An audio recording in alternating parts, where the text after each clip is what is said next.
Yeah, very good morning to one and all. Welcome to India Startup 360 and FWC's another edition of AgriTech Expo 2021. We are extremely happy to have various distinguished panelists today across the globe. It is a very great pleasure for us to have things aligned on AgriTech. In fact, we have been conducting events on various themes every month, and agri-tech is very something which is very close to my heart. Whenever our Prime Minister, Mr. Narendra Modi, or ex-President Dr. APJ Abdul Kadam, they always used to quote the great saint poet Thiruvalluvar. So I would like to start this with a small Tirukural. Uldundu Vaivar Vaivar Metrallam Toldundu Pin Selvar. That is, he has aptly put about thousands of years back that a farmer is the person who is to be praised and followed, and the rest of all are just his followers. So that has been his vision long back. So we have a great privilege to start this event on AgriTech Expo. In fact, after starting the expo, after associating with the First World community, I realized that we could make this AgriTech as the primary event of even India Startup 360, because it is going to be the backbone of all business activities, and there is a huge scope for the startups and the inventors to come and play a role with. So, with this, before starting these proceedings, we would like to have a national anthem played today. Vignesh, can you please?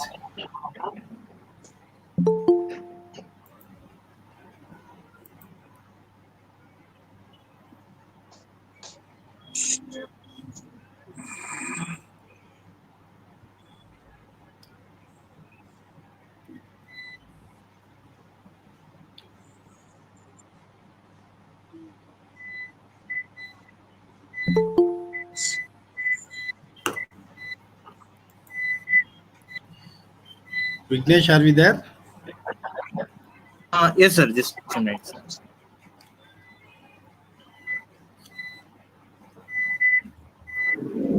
Hi, minasan, national anthem Indo kara desu kara, tatte kudasai, mata video wo keshite kudasai. Partha, good morning. Yeah, good morning. Good morning.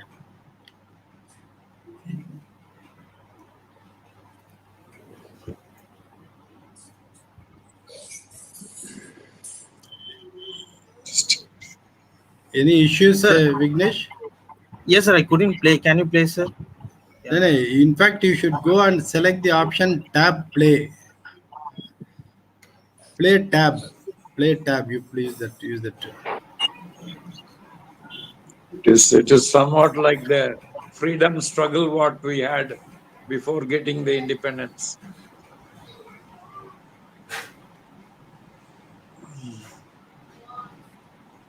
Or maybe we can sing together and start the proceedings.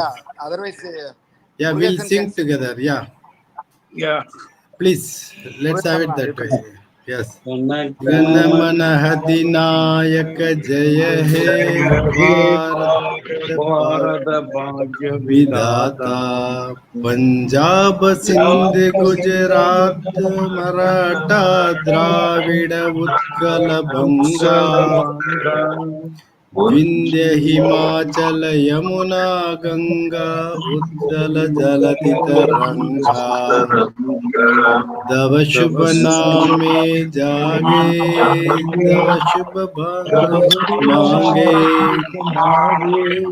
Gaye Dava Jaya Gata Janagana Mangala Dayaka Jaya He Bharat Bhagya Vidata Jaya He, Jaya He, Jaya Jaya Jaya He. Jai Bharat Hind. Mata. Bharat Jai Mata Hind. ki Jai. Yeah. Bharat Mata ki jai. Bharat Mata ki Yeah. jai. Thank you. Vaishnavi, please take charge and start introducing the panelists today. Can you come live, Vaishnavi?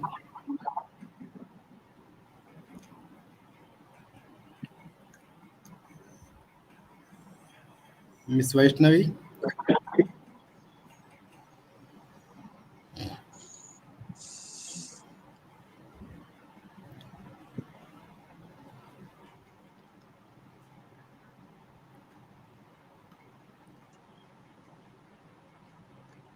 In the era of technical, there is always connectivity issues.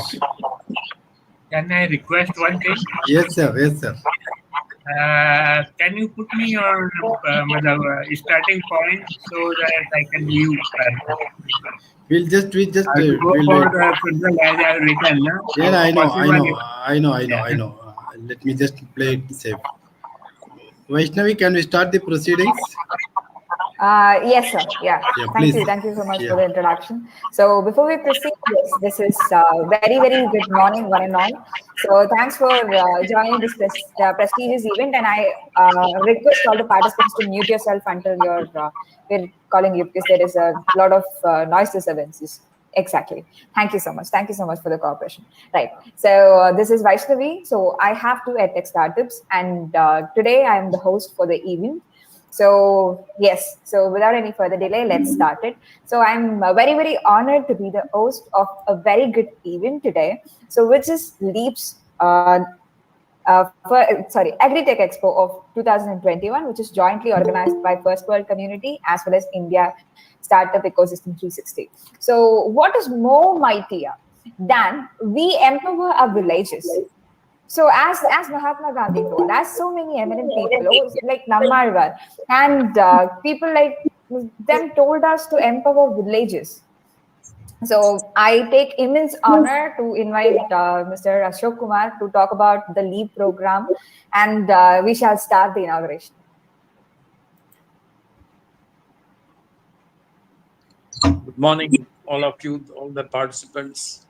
Thank you, Partha, for in making me a part of the inaugural session of this 3-day global exhibition come conference on the agri-tech. It encompasses vast subjects like innovation in farm practices, irrigation management, FPO, food processing, dairy development, and so many aspects from various eminent people have joined today. It covers the whole gamut of agriculture and the very much the need and urgency of this area.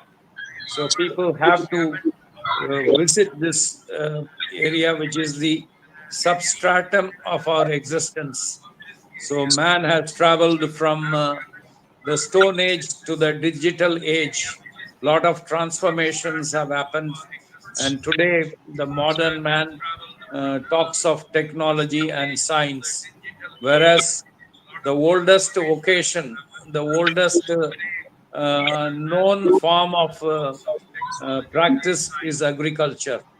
So India was an agrarian economy prior to the independence, and today we have seen many industrial revolutions, digital revolutions, and that has had the share or eclipsing the importance of agriculture. So today, agriculture is in the receiving end. A farmer is in a receiving end. So we need to revisit the our relook at the farming and the farmer in a different perspective. So that is why the LEAP Sir, program is இன்னும் being live launched ஆகலையே sir, today நான் on connect this பண்ணியிருக்கேன்ல. agri-tech, and LEAP is nothing but the கொஞ்சம் பார்க்குறீங்களா?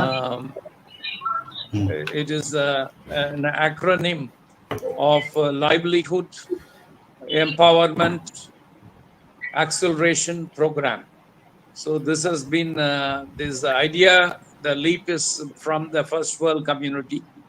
I thank Partha for giving a greater or enlarging the concept of taking the agriculture to the villages, which has been done by legends like our Anna Hazare or Mr. Nammalwar from Tamil Nadu. When one Nammalwar or one Anna Hazare can ignite the nation, turn the attention of the nation towards agriculture. Today we are in the position of creating so many thousands of Nammalwars or Anna Hazares to see that agriculture or save the farmer from the brink of poverty, or he is pushed to the suicide attempts. And many, we have seen so many suicides in the country, the farmers. So we cannot boast of a GDP growth. We cannot boast of a technological advancement of reaching Mangalyaan or any Mars or any orbit without saving the farmers. However much we fly, ultimately we have to be grounded to the earth. So this leap has been coined to see the rural empowerment, village empowerment program is being carried out. LEAP is not just a forum or a group of volunteers. It is a thought process. It is a grand vision of transformation of the thought process and the relook of our collective consciousness of the nation. So we need to revisit our agricultural policies and relook at the farmers who are dying, in the verge of Sir, dying. video என்ன So problem all our efforts should be to நான் see இது that live ஸ்ட்ரீம்ல the இருக்கேன். farming நான் community ஸ்க்ரீன்ல இருந்து gains navigate பண்ண importance. முடியாது. Earlier it was with the history அந்த will லீப் நீங்க repeat ஒரு தனியா itself. ப்ளே பண்ணி So பாருங்க. if we are என்ன not பண்ணனும்னா giving the பிரசன்ட்ல importance, போயிட்டு it will take the only importance. tab So all during this pandemic time, many click பண்ணீங்கன்னா தான் உங்களுக்கு வந்து share with audio industries have grounded, அது பண்ணீங்கன்னா and அந்த we are list now looking at agriculture as a major நீங்க பண்ணலாம். source for saving. ஏன்னா Here நீங்க for பண்ண this முடியாது. அதனால தான் event, உங்களுக்கு சொன்னேன் நானு. many eminent இல்லையா personalities நீங்க have வந்து அவன் come. பார்த்திபனை So Indo-Japan of Organic Farming அடுத்த 5 மினிட்ல Associations ப்ளே பண்ணணும். and under the leadership of KK San has come in.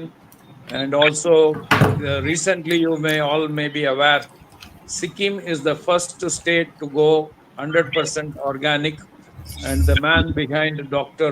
Anbaragan has been should be applauded. He has joined us in this forum, and he has shown the India how a state can become 100% Hello? organic.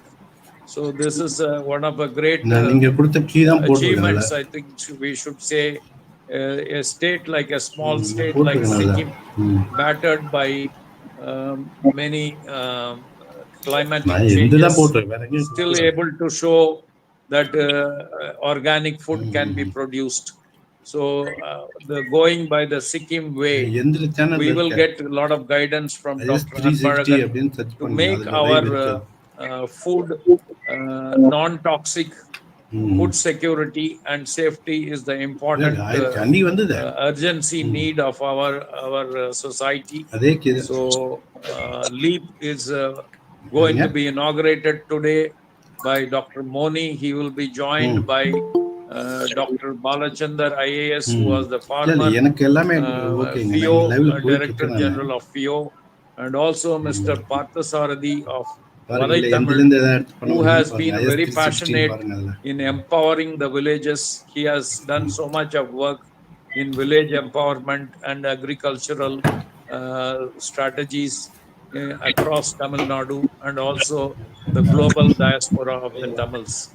So I think agro health is one important area.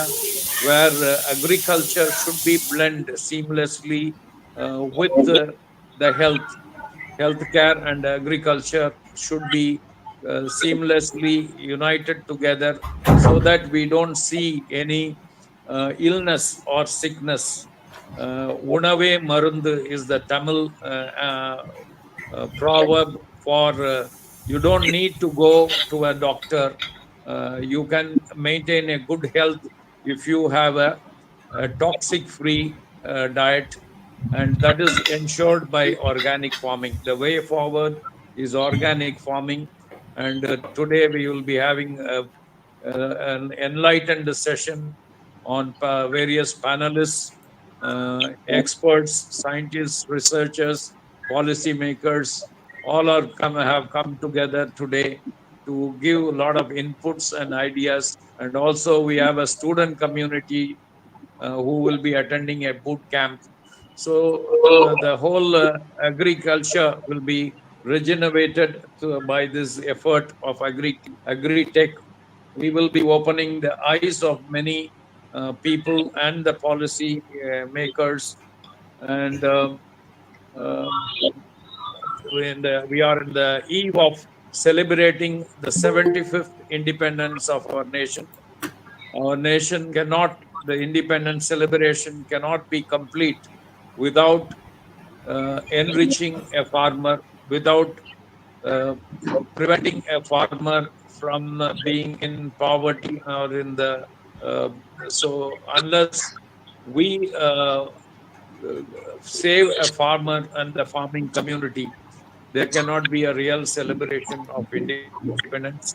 And we should all be joining together to uh, create a healthy, disease-free, harmonious community that is an agrarian community, which was the earliest community in the world.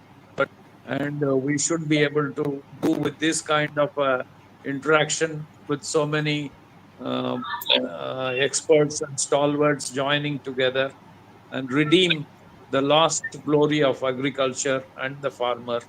And let us all grow in love, grow in wisdom, and with the divine grace, all will be united together and save the agrarian community.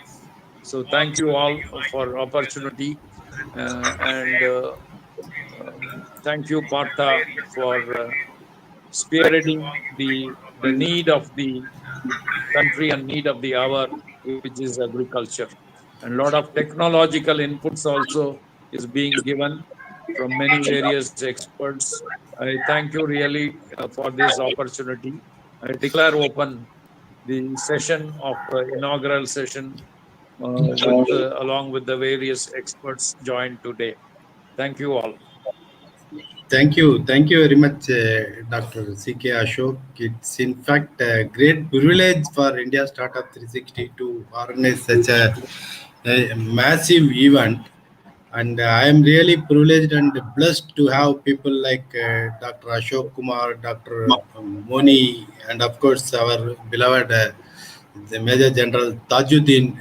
General Sahab, can you come online and then say a few words for quick and then introduce yourself? He is our chief mentor. So without General, it is not apt for us to proceed. General Sahab, few quick words. Okay, thank you, Partha. I'll not like to wait. I mean, I'm standing between the opening of the, the important event and this particular speech. Okay, I'll not spend too much of time. Dr. Ashok, thank you so much, sir, for your wonderful work, because I agree that it's a very powerful statement. Agriculture happens to be the substrate of human existence. I hope the parts that we understand and it gets etched on their minds forever, so that the agriculture is the deserves, right? You see, after the hunter-gatherer stage in the human history, the next stage obviously was agriculture. And with agriculture, the human settlement started in the human city. Before that, all of us are wanderers, all of us are hunters. You see, killing each other. So that is the importance of agriculture. You see, even in the, I am from the defense, and Napoleon rightly said, the army marches on its stomach, right? So, I mean, these are the true words. What disaster even Hitler met in Russia entirely because the logistics got stretched, the troops died hungry, the supplies could not reach. That is the importance of agriculture. India was, literally starving. We went to PL 480. It became a joke. PL 480 is something like dowry. No, we went begging with a begging board to the US in till early 60s, and we salute our farmers. They turned into the good baskets as far as the of the granary of the world, as far as food is concerned. We're the largest food soft drink in the world as of today. I'd like to put on record. The food is surplus. There is no hunger anywhere in India. If at all it is there, it's only because of the wrong distribution pattern. And there is about it. But we salute our farmer, who is our Annadata.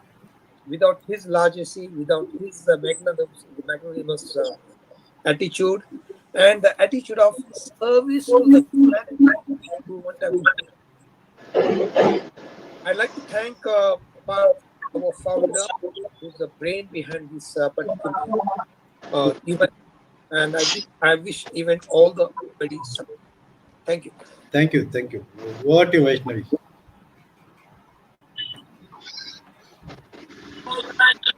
Sir, Pata sir, or request Anbalan sir wanted to leave early.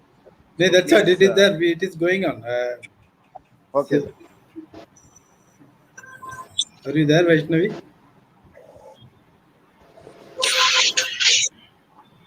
I think there is some technical glitch. Anyway, we have three distinguished guests here to grace the occasion.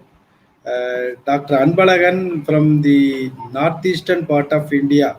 So he is the IFS officer from Sikkim. So I would like to invite him to say a few words. Then I'll take the opportunity to introduce Mr. Bala. Then over to the proceedings. Dr. Anbalagan, please. Yeah, thank you. And very good morning to all of you. I can see a lot of eminent personalities here in this program. It's good to meet such personalities. Personally, I feel really happy to be here.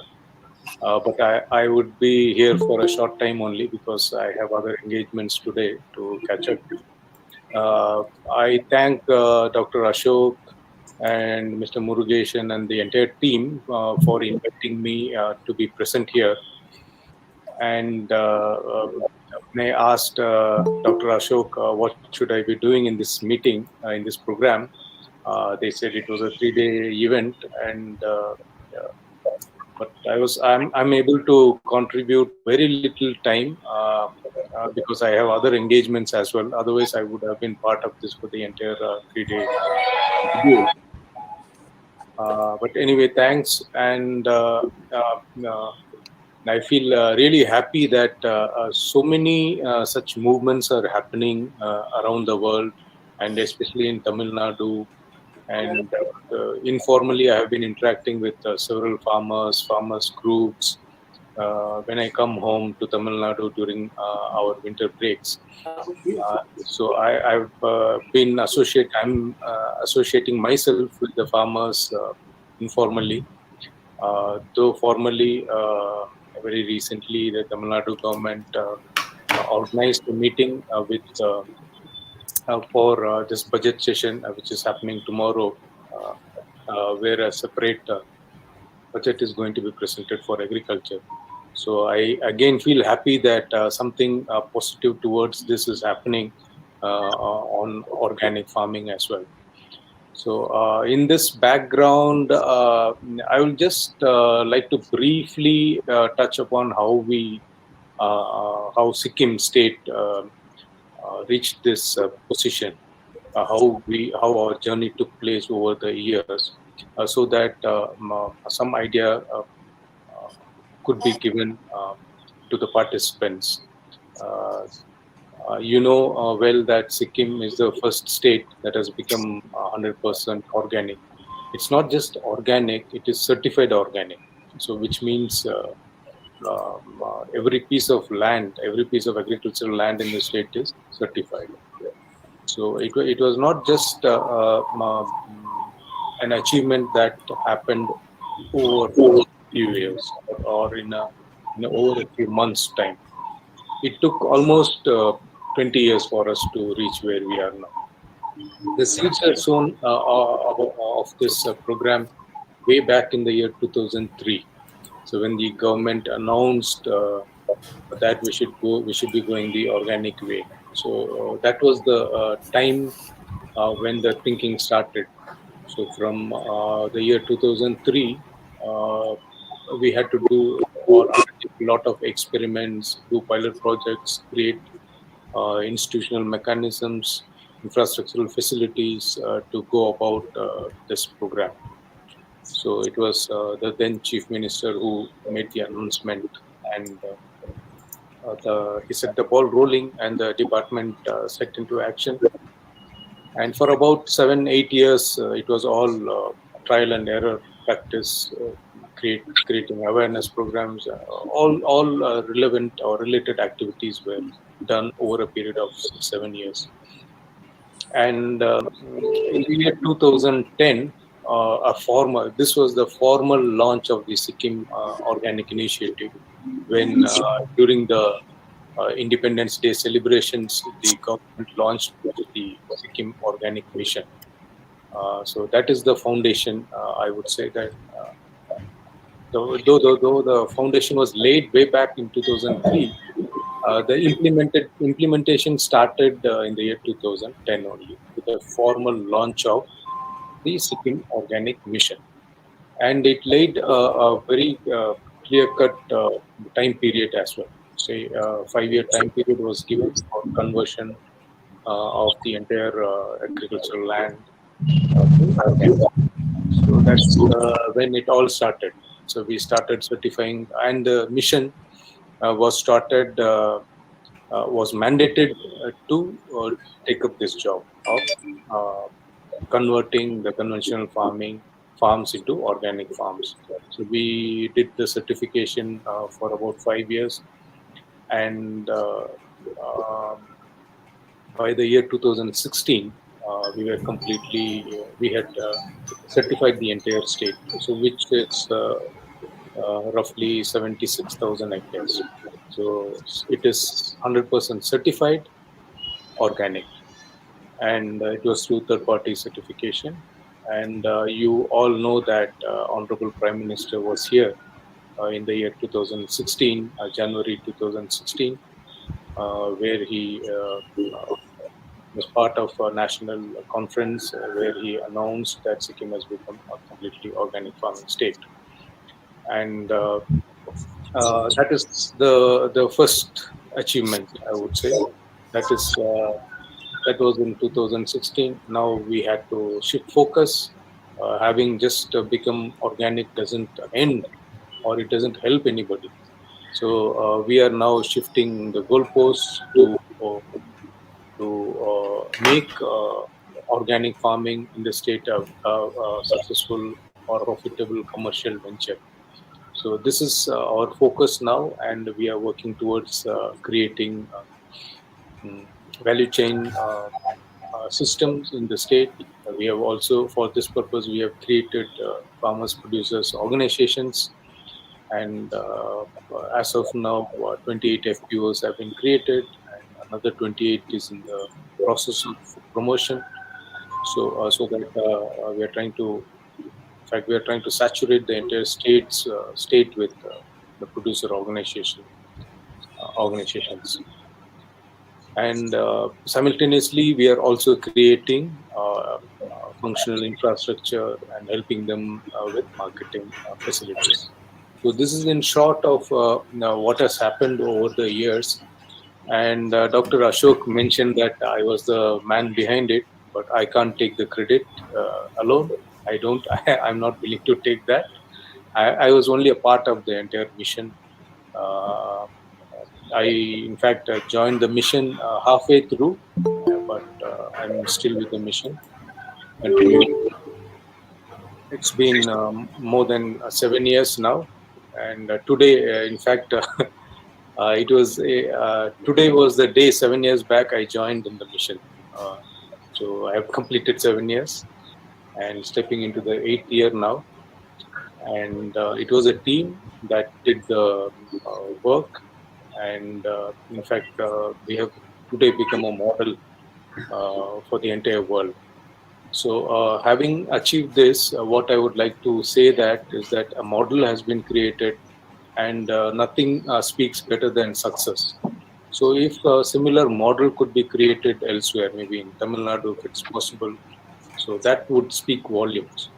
And we need to, in fact, create such a model, what like Sikkim, in whatever way, so that we can convince the political leaders, the bureaucracy, everybody should be on the same page.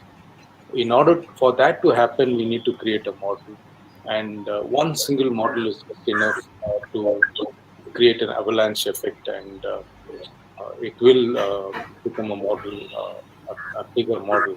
Tamil Nadu is capable, and other parts there are many other examples I can quote.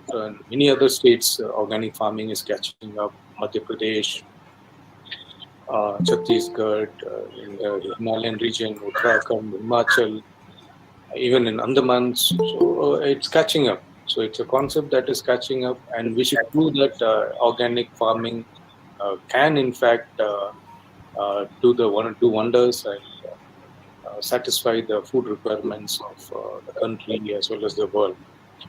So I leave it here with a lot of expectations and support. I assure you of all the support that is given from my side. And I thank all of you for inviting me for this program. And I wish a successful event. Thank you very much. That's very. Thank you, Dr. Anbaragan, for your valuable suggestions. And we are proud as Tamilians. We are proud that you are behind, or you are modest and humble in saying that you are one of them. But anyway, we are proud as a Tamilian. You could achieve it and repeat the success and share the experiences with all the Tamilians and as well as the rest of India, so that your knowledge and experience goes a long way in building an organic nation. Thank you. Over to you, Partha. Yeah, thank you, Dr. Anbalagan, for the kind words. Thank you, Partha sir. Yeah, thank you. So, taking it further, we have two such inspiring personalities today. I just call upon Mr. Valaithamil Parthasarathy, as he is popularly known across the globe, to say a few words about this initiative. Then we'll go to Mr. Balachandran IAS. Please, Mr. Parthasarathy. I think let me introduce Partha. Partha is another legend in the organic farming and the rural empowerment. Most of his time he spent in US. He was with the Tamil Forum, a famous Tamil Association of North America.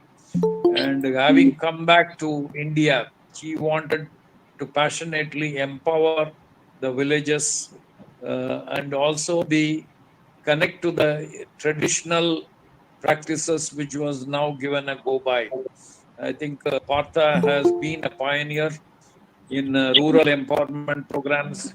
He knows by the side of his palm the number of villages, and also he has of his own spent nearly 1 crore of rupees in developing an app for e-governance on villages, panchayats, and empowering the rural villages of Tamil Nadu. I think he is being rightly a right man to inaugurate the leap, which speaks about the empowerment and livelihood. Thank you, Partha, for coming, and it's very appropriate you take up along with Dr. Moni, launching this LEAP program. Over to you, Good morning, Partha. everybody. Good morning, everybody. Am I audible? Yeah, you are audible, sir. Please. Okay, great. Thanks and for inviting me to this great program, and it's my privilege to be here because I don't know if I deserve to be claiming that I'm doing so much. As Dr. C.K. Ashok sir said, but I'm also a kind of a student because it's a version. So agriculture is and the rural empowerment is a major topic, and it has a multiple dimensions to understand. Being rural background, rural background, my father is an agriculturist, so I know I request the host to kindly mute all, please. We are unable to hear. Yeah. So the rural issues, and since from my childhood, we know what are the things that are going on in the agriculture as well as in the rural area. And after studied and been traveling to various countries and staying more than 20 years outside, and I was able to understand the global perspective, the global scenario. And in fact, we have invited many farming leaders from Tamil Nadu to US with the help of International Food Policy Research Institute and the World Bank to see the agriculture scenario in the US, how the mass farming is happening and what its organic means and how it is certified and things like that. So there is a lot of initiative we have tried by inviting the Kaveri Delta Farmer Association leaders into US. And we also conducted a number of programs to understand the issues, farmers' issue in various districts, because each district is having its own soil, own water, and own the perspective and the cultivation habit. And every district has its own uniqueness. And I mean, it's not just in Tamil Nadu, it's across India, I guess. So we just invited a representative from each district to share their perspective and then the issues and documented it. And basically, we conducted a program, series of program called Vivasayam Pesum, Stock Agriculture. So it's a program that we did for 5 years back. So continuously, we are trying to understand and see how we can help through technology. So one good thing is that we have a technology, we have a science, and so much empowerment happened. Now we have to integrate with the traditional agriculture with the science and technology and the modern thinking and the latest trend of organic and other needs. So that's a thing we are trying to do a little bit. So through my foundation, Rural Vision Foundation, which is more of a smart thinking or smart ideas, and let's not work hard, let's work smart to take a lot of new initiative into the ground. So that's a thing we are trying a little bit. Sir, you wanted to can I continue, or you wanted to launch and then? Sir, we have a small video to be played. Okay. Vignesh, can you play it so that you can, along with Dr. Moni, you can jointly do it, please. Sure. Vignesh, can you please play the video?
Thank you, Vignesh.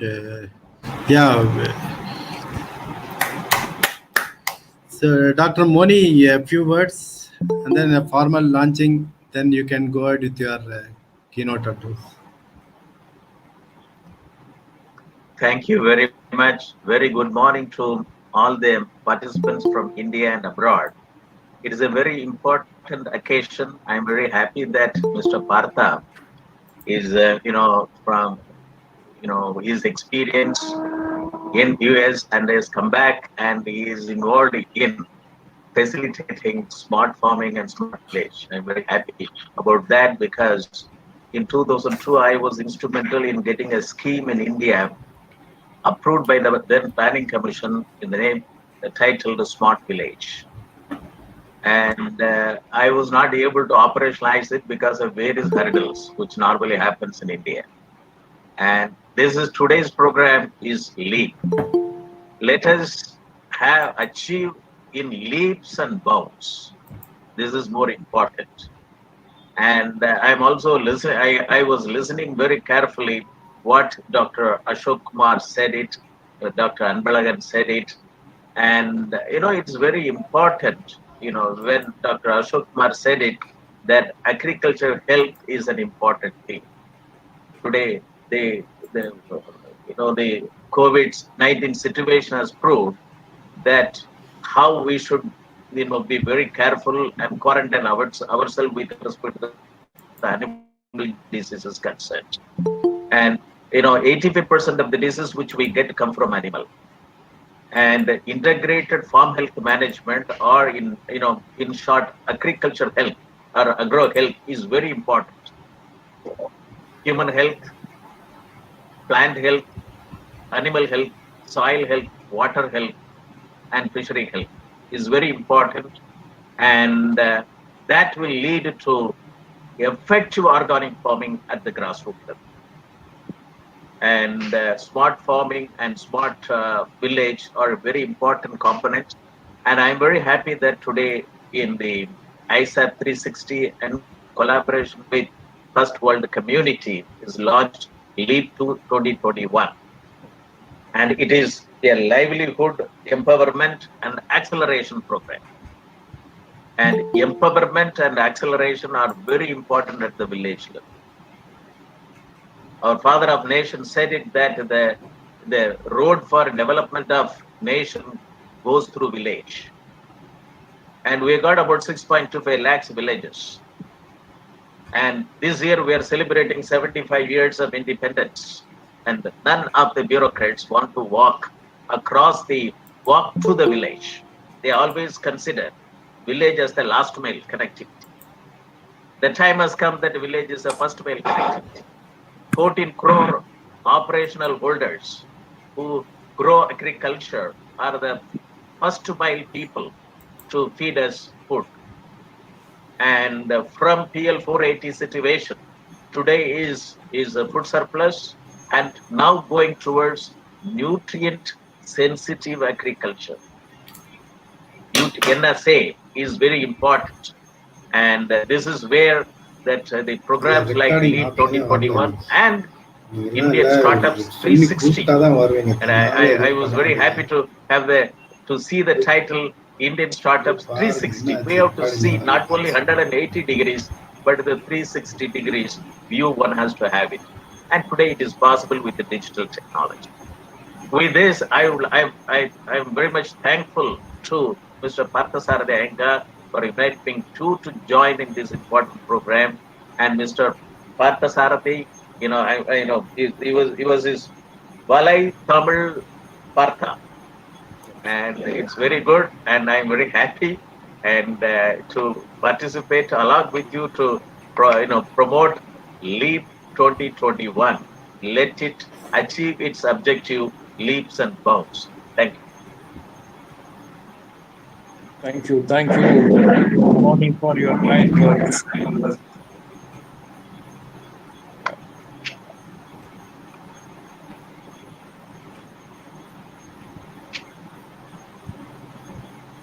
As you rightly said, we should focus on smart villages now.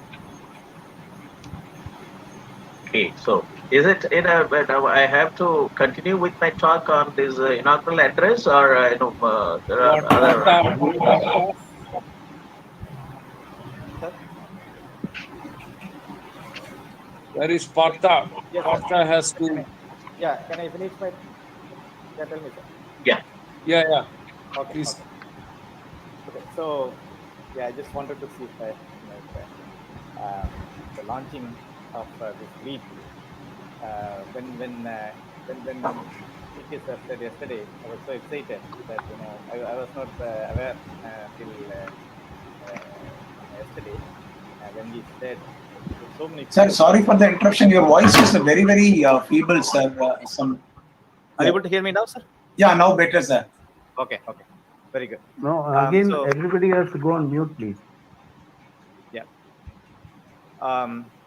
It's a leap is one of the important initiative. When I saw the name, I was so excited.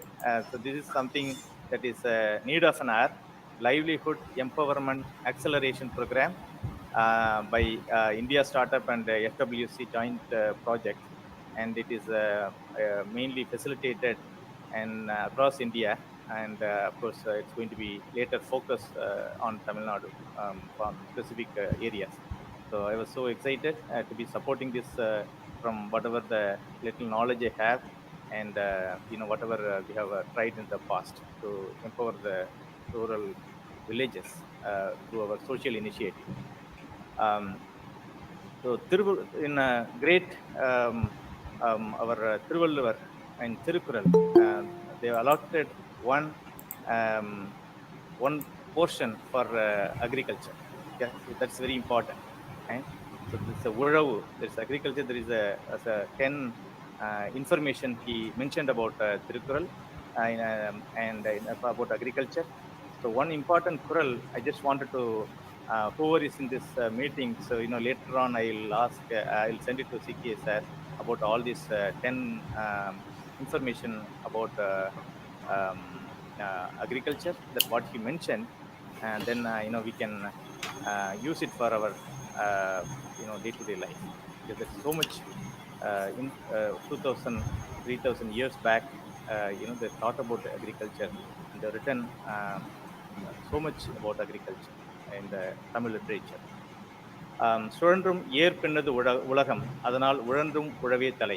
So it means we can do any number of business, we can be successful in any number of business, but agriculture should be in the forefront. That is one of the best thing that you can do compared to any other business. That's so many thousand years back he has written about agriculture. Right? So there is always the farmer should be in the forefront, feeding the country.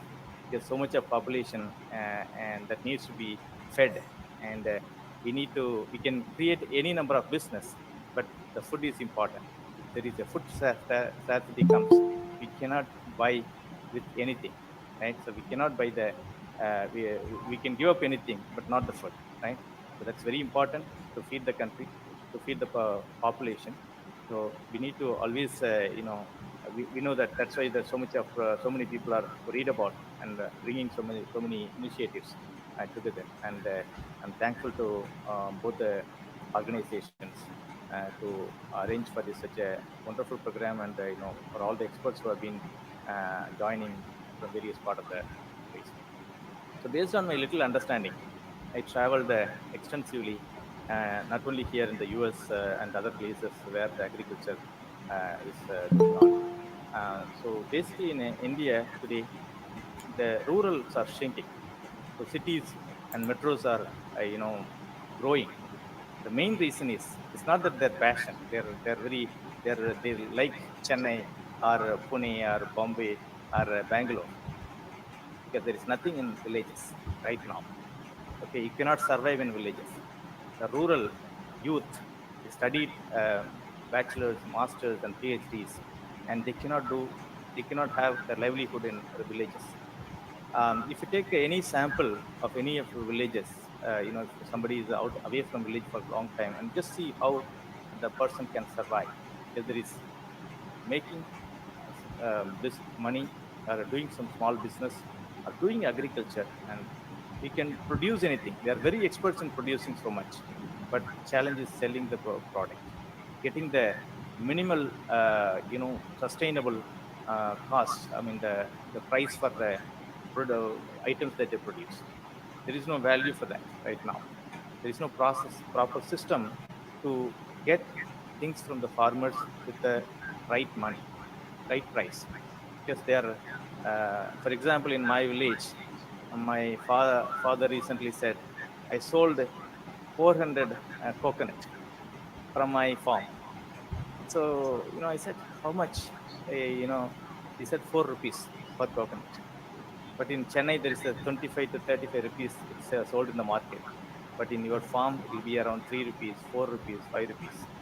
But the labor cost is, 500 to 700 per day, okay, which may not be worth hiring for somebody to take the agriculture product result, yield.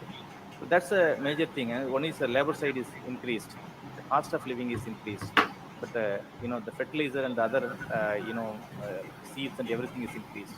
The wages are increased. The only thing is not increased is the for production price, selling price, because it's going day by day less. So that's why the agriculture is suffering and the rural economy is not able to stand up. So we need a direct selling. We need so many people to step in to help the rural economy to boost, and there should be sustainable, self-sustainable green villages. That should be the only option where there is a production and the consumption to be localized, so that whatever they prepare, if it's a nearby, without much transportation, without much population moving, they should be able to make money out of it, and then they should be able to survive. And if you see the today's healthcare problems, it could be a diabetic, or it could be a cancer, or it could be a autism. You see the number of the phenomenal. It's growing like anything, right? There's so much of money there. People are spending on the healthcare today. So much insurance schemes are started. So many programs are surrounded by the healthcare now. So the main problem is with the food, right? So that's something there should be a lot of research should happen, and then we should again focus on the quality food produced on the rural, and agrotourism. There's a Partha, I'm afraid there is a long list of speakers. You please shorten your speech. We want you to support the LEAP through the experience and knowledge and whatever you have built an ecosystem in Tamil Nadu. We would like to LEAP should be a part. You should be a part of the LEAP program and take it across Tamil Nadu. Sure, sir. And please shorten your speech. Okay. Yeah. So there is with the traditional values, there are so much of traditional values, along with whether Dr. Nammalwar or so many people have done enough groundwork, and a lot of youngsters have got motivated now. The scientific and technology should be merged together to bring the smartness in the rural economy.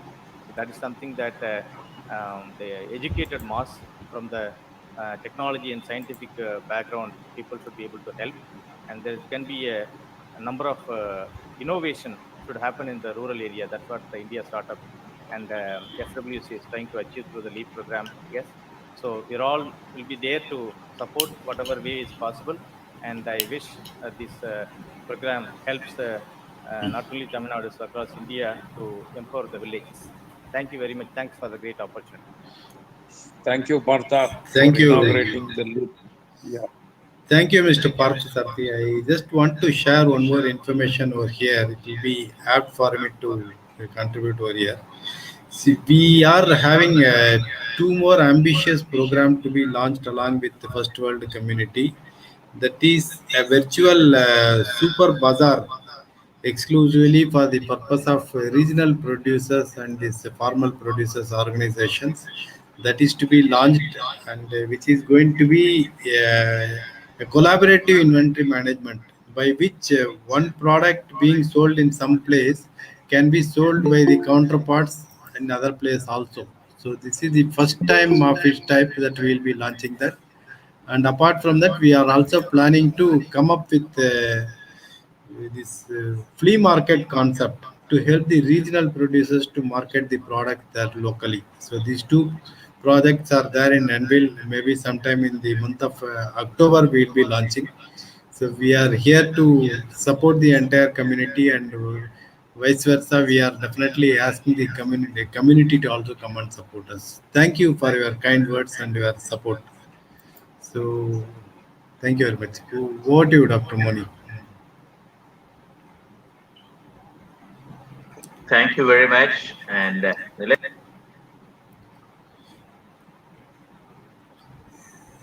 You are muted, Dr. Moni. You need to unmute it. how much time do I have, Mr. Partner? Maybe another 5-10 minutes, sir. No problem. Okay, fine. Please No go problem. ahead. Then There are lot many. let me. Yeah, lot Okay, many no delegates problem. from Japan have come. So please. Okay, so the thing is that then let me not use my PowerPoint. Let me talk from my heart. So thank you very much for inviting me to participate in this very important program. And I know, and this is organized by the India Startup 360 and the First World Community. And we're also very happy to launch the LEAP 2021 program. After my retirement as the Director General National Informatics Center,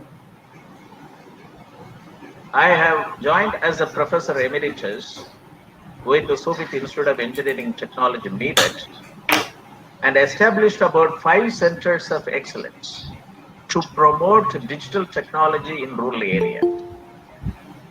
1987, I was the project director for operationalization of the District Information System program in 512 districts when Mr. Rajiv Gandhi was the Prime Minister, which has visualized 28 sectoral database development program and also a comprehensive village level information system, which were presented in the 5 district collectors conference.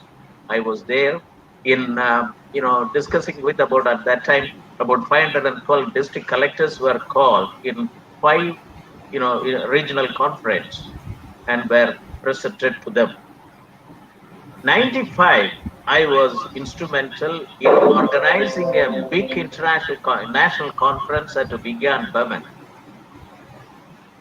That conference was on the title National Conference on Informatics for Sustainable Agriculture Development, which gave the blueprint for IT in agriculture, 15 informatics network.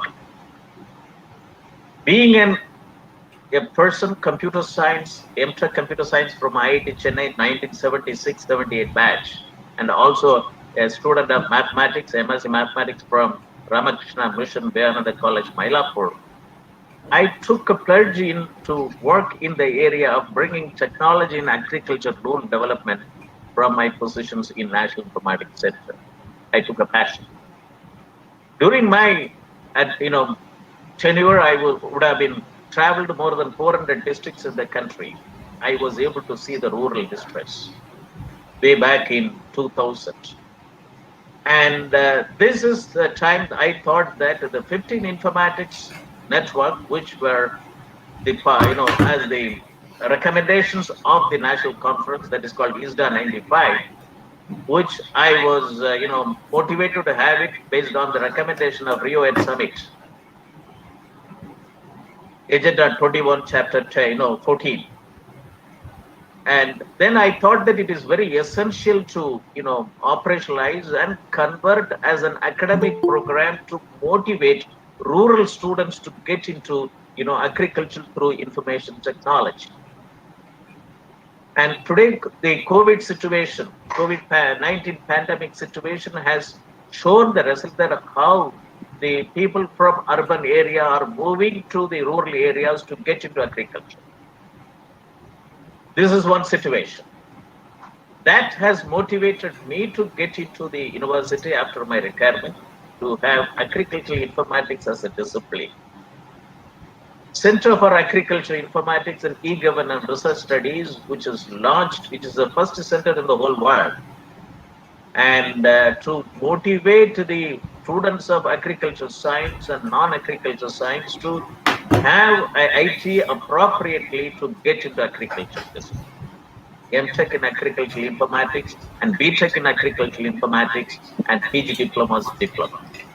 India is a country which has got sunshine for 365 days, 127 agroclimatic zones, 400 agricultural commodities, and we don't have an appropriate agricultural value chain. For us, one solution fits for all. We've got 1,400 operational holders who, grow food. 85% of the operational holders are small and marginal farmers having 2 hectares land. And they are the food security net. They are the champions. And they cannot get into mechanization very effectively. It's very costly for them. So informatics-led development is a very important thing. And during the COVID situation, before that, in order to facilitate the agriculture value chain, established a Center for Agribusiness and Disaster Management Studies. Then, in order to promote informatics and e-governance effectively, that Center for Informatics Development Solutions and Applications, Center for Industry 4.0 Technology Studies and Applications.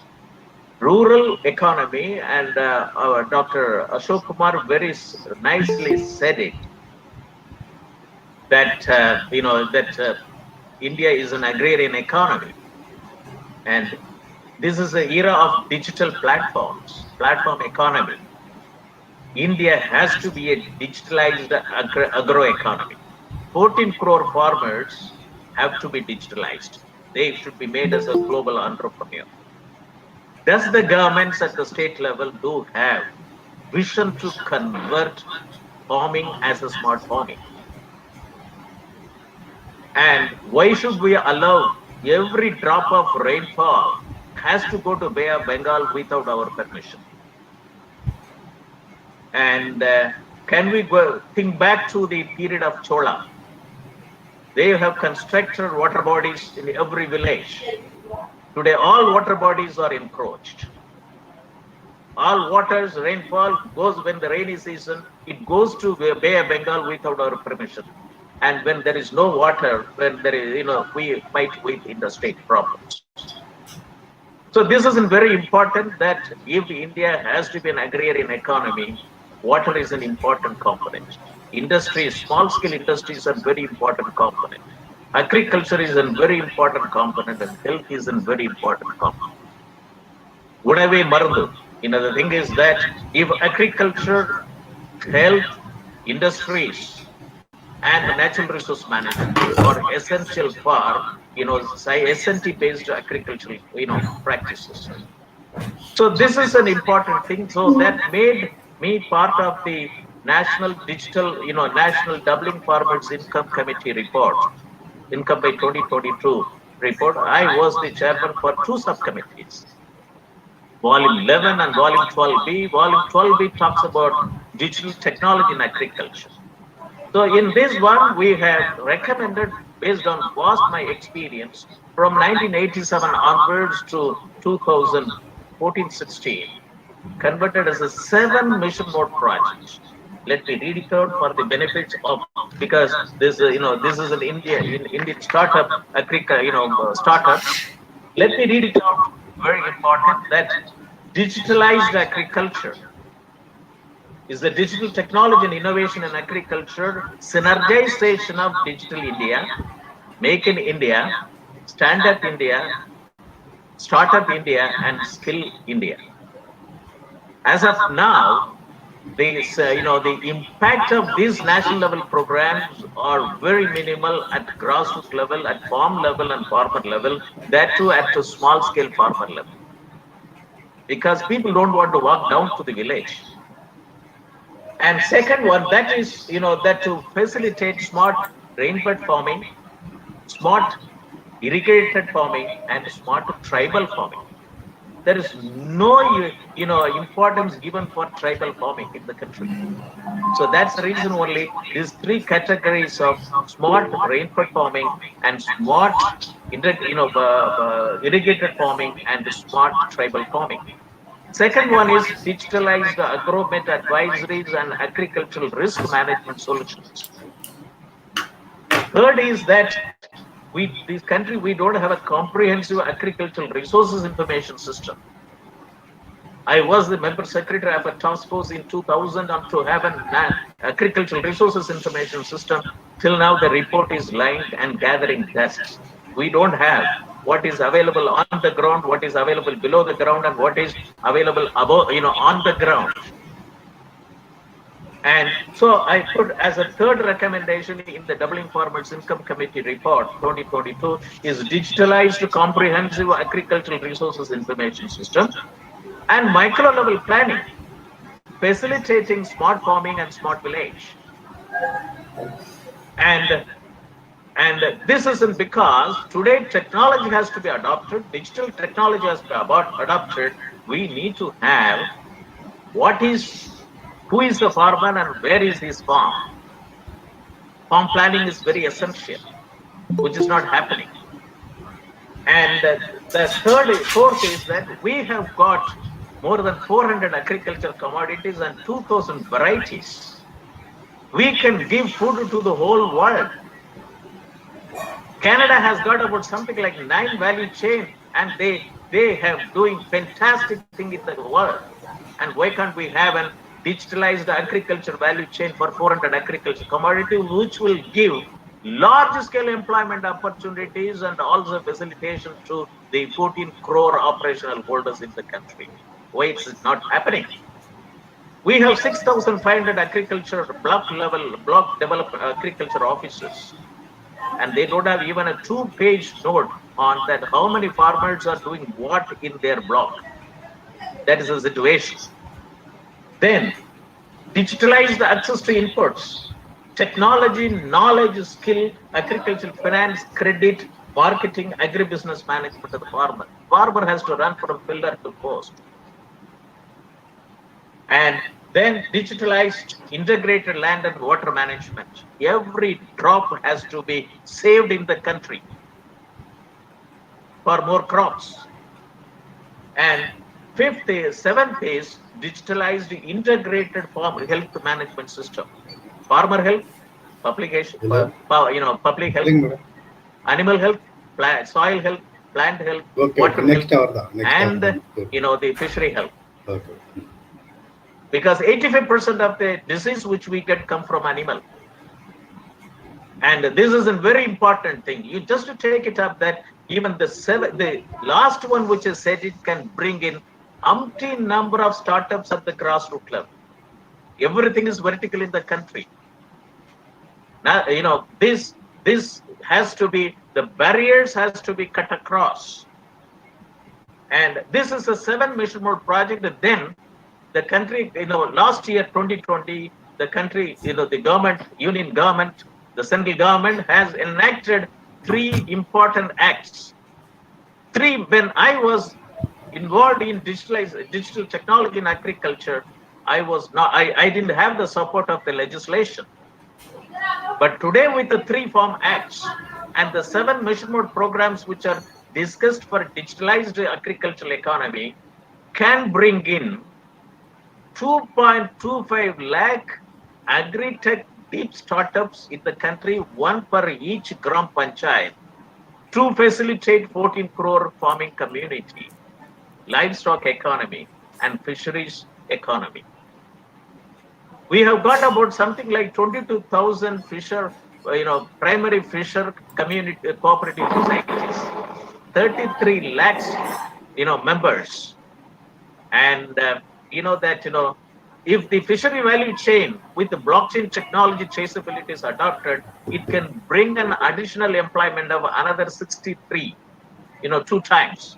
So we can have 1 crore employment opportunities in one commodity alone. We got 1 lakh, more than 1.5 lakh agriculture cooperative systems. And there is, even though we talk about digitalization, but the agenda of cooperative networks and e-cooperatives are there since 2004. So they have to be converted as a startups. And Japan and Korea, Thailand, all agricultural farmers working through cooperatives, farmer producer organization, farmer cooperatives produce and sell it to urban consumer cooperatives. There is no middleman. It is not only doubling farmers' income, it is in times multiplier, multiple times of income. Farmer produce, farmer cooperatives send it to urban cooperatives, and urban cooperatives sell it, and the money goes back to the farmer. So this is an conversion of all agriculture cooperatives as an e-cooperatives in the country. So with these 3 things, which I normally as to have it during the COVID situation, I used to have one mantra: Modi works and let Moni also work. So I have a 2 webinar series, national webinar series on doubling farmers' income by 2022. I completed 40th edition by last Thursday.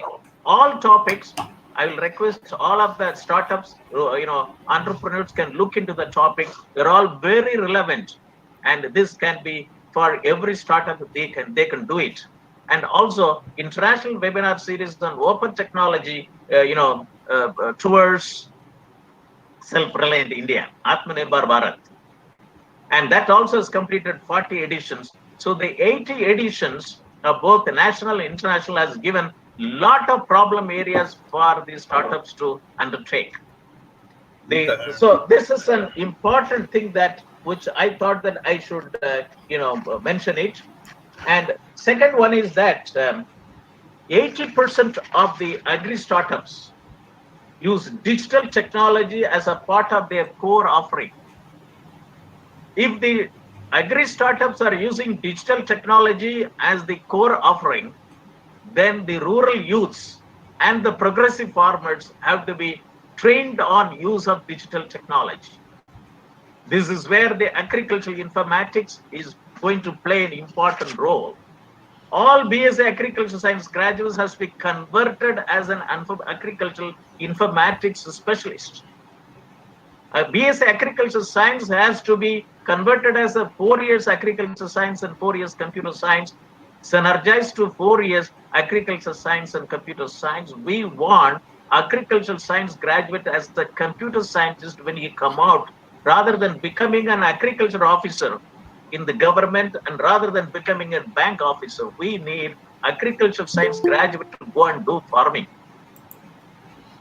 And they cannot go for pension jobs. Dr. And this Moni, is very important. Yeah. Dr. Okay. Moni, I'll please. Second one is that small farmers are critically important for global food supply. And digital interventions are critical for doubling farmers' income. Pandemic contributed to new business models gaining importance. For farmers, technology is a tool for augmenting incomes. So digital technology in agriculture is very important to have an Indian agrarian economy as a digitalized Indian agrarian economy. And agricultural informatics has to facilitate the rural youth to get into agriculture in a very big manner. And if we adopt digital technology in a very big manner, and farm extension 4.0, which has got, in this country, we don't look into effective natural resource management. We don't do farm planning appropriately. And this is an area where the startups, that's why I have a target of how to achieve one agri-tech, deep tech startup in every Gram Panchayat to take on 400 agricultural commodities, 1,400 agricultural operation holders, and livestock economy, and also to achieve the 7 measurement programs, which I was part of the Doubling Farmers Income Committee report. And that's why I am involved in organizing 2 webinars every week. And, this agricultural informatics in the form of MTech, agricultural informatics, BTech agricultural informatics, PG diploma in agricultural informatics, and a diploma in agricultural informatics, and industry 4.0 technology, that is SMEs, MBA in industry 4.0 for SMEs. We have got 63 million SMEs in the country. If you would like to, compete with China, all these 63 million SMEs has to be globalized. They have to all CEOs of SMEs has to be trained on industry 4.0. So these are all the 3 areas. Startups have got a lot of opportunities. LEAP 2021 can work on this vertical frame of agriculture, health, and industry. Education and finance has to be the denominators for these numerators. So with this, I thank very much the organizers, Mr. Parthasarathi Iyengar, Dr. Ashok Kumar, and the speakers who have talked before me, and also the participants, and very, the important that I welcome all the international participants, especially from Japan and other parts of the country, for these very important programs. Thank you very much, and let us look for digitalized agricultural economy in the country with the 2.25 lakhs agri startups in the country. Thank you very much, Mr. Parthasarathi Iyengar. Thank you, Dr. Moni. Thanks for your thorough insight. And it is really a very encouraging aspect that you are working very closely with the startup community. We would like to hear more from you in the days to come on a very independent and separate program, so that people can be benefited. But in the general interest of the time, another aspect that we would like to focus now is where the money comes to the entrepreneur. So we have the CEO of Equitas Bank, Mr. John Alex, to give his next session. Over to you, John. Thank you. Good morning, everybody. I thank Mr. Partha for inviting me. I just want to share a few thoughts of mine. I would like to thank Professor Mani for giving an overview. One confession I have to make here. I'm an agriculture graduate. Sir, and I feel so guilty because he said people who finished agriculture. I worked for 4 years in the government department of agriculture. Yes, we interacted with farmers. We spoiled the farmers. We spoiled the farmlands. And then I jumped into banking. I was in a public sector bank as agriculture officer. Of course, I started lending to agriculturists in a big way. Those were the days when we showed agriculture repayment at 97%, small farmers. I understood them. I've gone to certain villages in Andhra during 83, and that when I funded the first tractor in that village. So the farmer he was more richer than me, but he actually sought my blessing as a young boy, because he said this is the first tractor in that village. It's a small village. I had to travel 60 kilometers when I was in Indian Overseas Bank. So I took a lot of joy in giving. But Professor Moni has hit me in my heart, saying that as agriculture graduate, I should have been in the farm, not in the bank. But rightly so, I like to tell Mr. Partha here and all the people here that from Equitas, we have been funding the microfinance, self-help group women. And cumulatively in 15 states, we are given to 9 million women. And why women? Because the recovery is 99.99%. So that's the success of Equitas. We started in 2007. Now we are a 40,000 crore small finance bank. Small again is for small loan. Our average loan will be around 3 lakhs.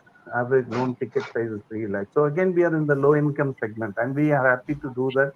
Our risk is very spread. We don't give to the people who run away from this country. We give all risk is very spread. So we'll be happy to work with in this LEAP program, especially livelihood, empowerment, and acceleration program, especially among the youth. I was always dreaming of the fact that young people should go back to villages wearing jeans and with a laptop to bring in transformation. I mean, that's the dream that we have.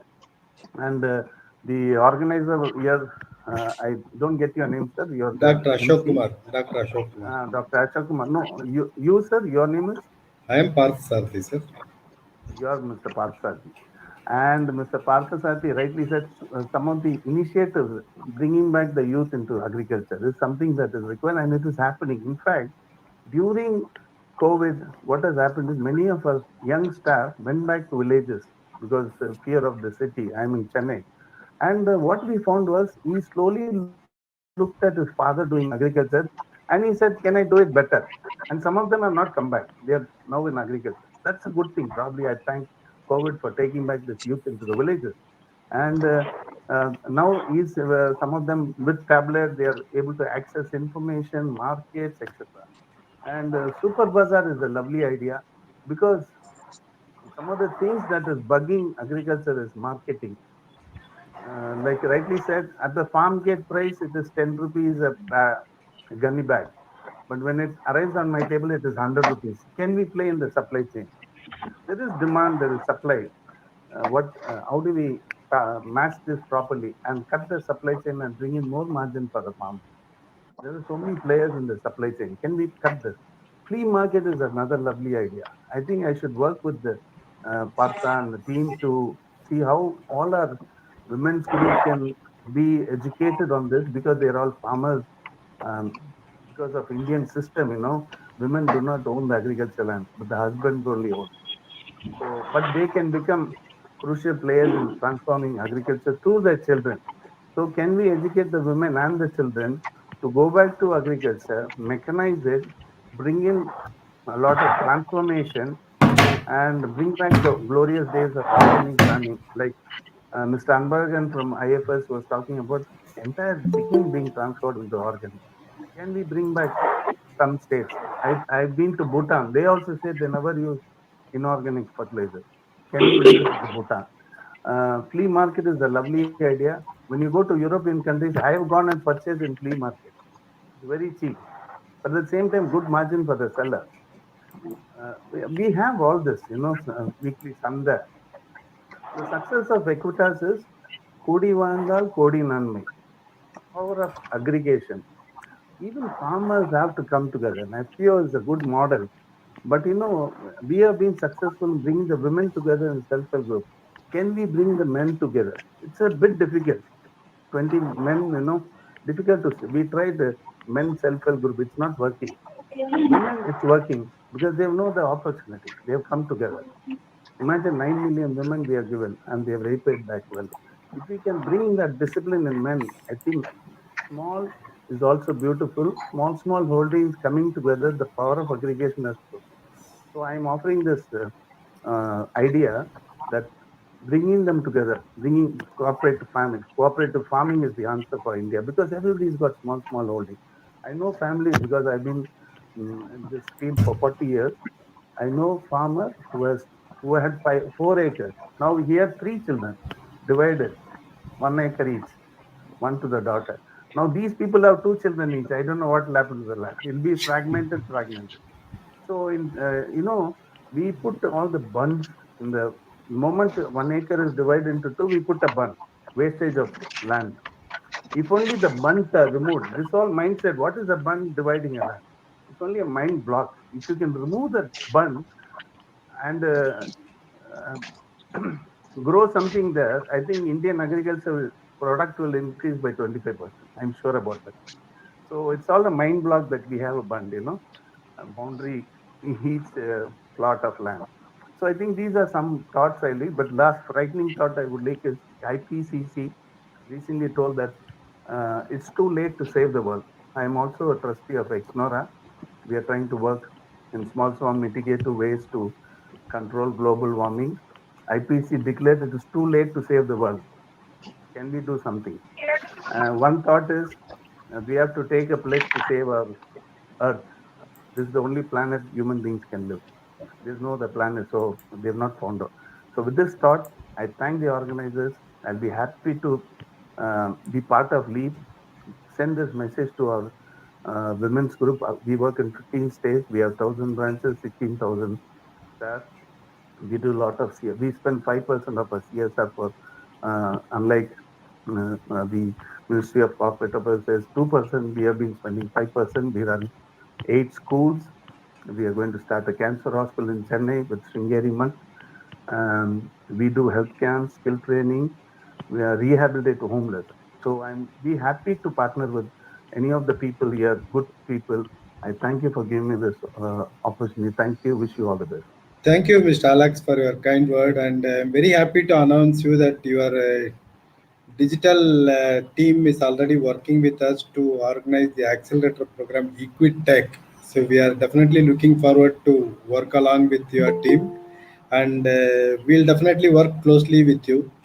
And thanks for your insight and thanks for your kind words. There is a long way to go. We are definitely happy to work along with you.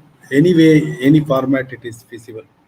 So thank you once again. So I now call upon Dr. Ratnam, who has been very patiently waiting since long, the CEO of Milky Mist, how the dairy and the value addition of the dairy products can play a crucial role to the entrepreneurship development, especially in the rural segment. Over to you, Dr. Ratnam. Please unmute yourself and start.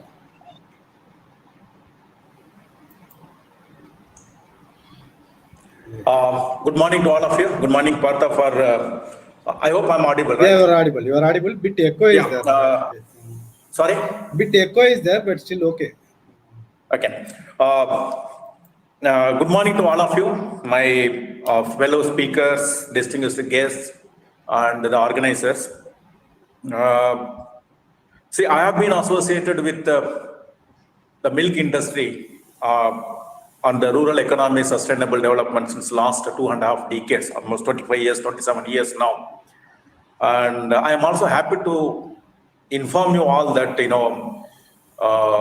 I was very fortunate to be associated with the development of the white revolution and taking up the India's milk production from one level to the next level for a total number of, associating with Amul for almost 23 years. What I have seen, during those 25 years of my life in Amul, and again, about 2.5, 3 years of my association with Milky Mist is that, see, milk is an integral part of the rural economy, which gives a very, very sustainable income. It also, the farmers or the producers are completely self-dependent on the milk. And milk is the only commodity in Indian agricultural arena that it gives money to them 365 days a year. And no agricultural produce gives money a daily basis back to the villagers. So that is the kind of enormous strength this sector has started. It all started, that I don't have to tell anything about the white revolution, or I don't have to tell anything about how India became #1 milk producing country in the world. But with today's milk procurement of almost 200 million metric tons of the whole country, about 52% is handled by an organized sector, both cooperatives and private sectors put together. Cooperatives were very, very strong. They have been grown from leaps and bounds, and some of the cooperatives becoming very, very strong in the Indian market. At the same time, the private people also, started growing very fast and very, in a very big way. I would like to point out here, the kind of economy which developed in association with the milk industry. I have seen the villages 20 years back, and I'm seeing the villages now. That's kind of a lot of prosperity.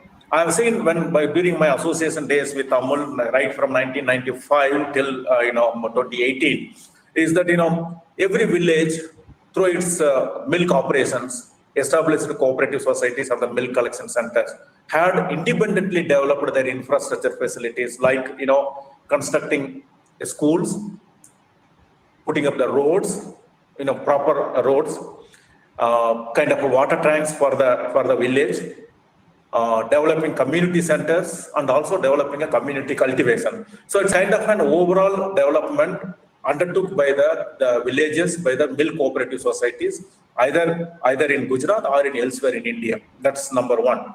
And number two, I have also seen a kind of an ecosystem working in the villages. We know that on every 10th day or on the completion of 1 week, the money goes back to the villages.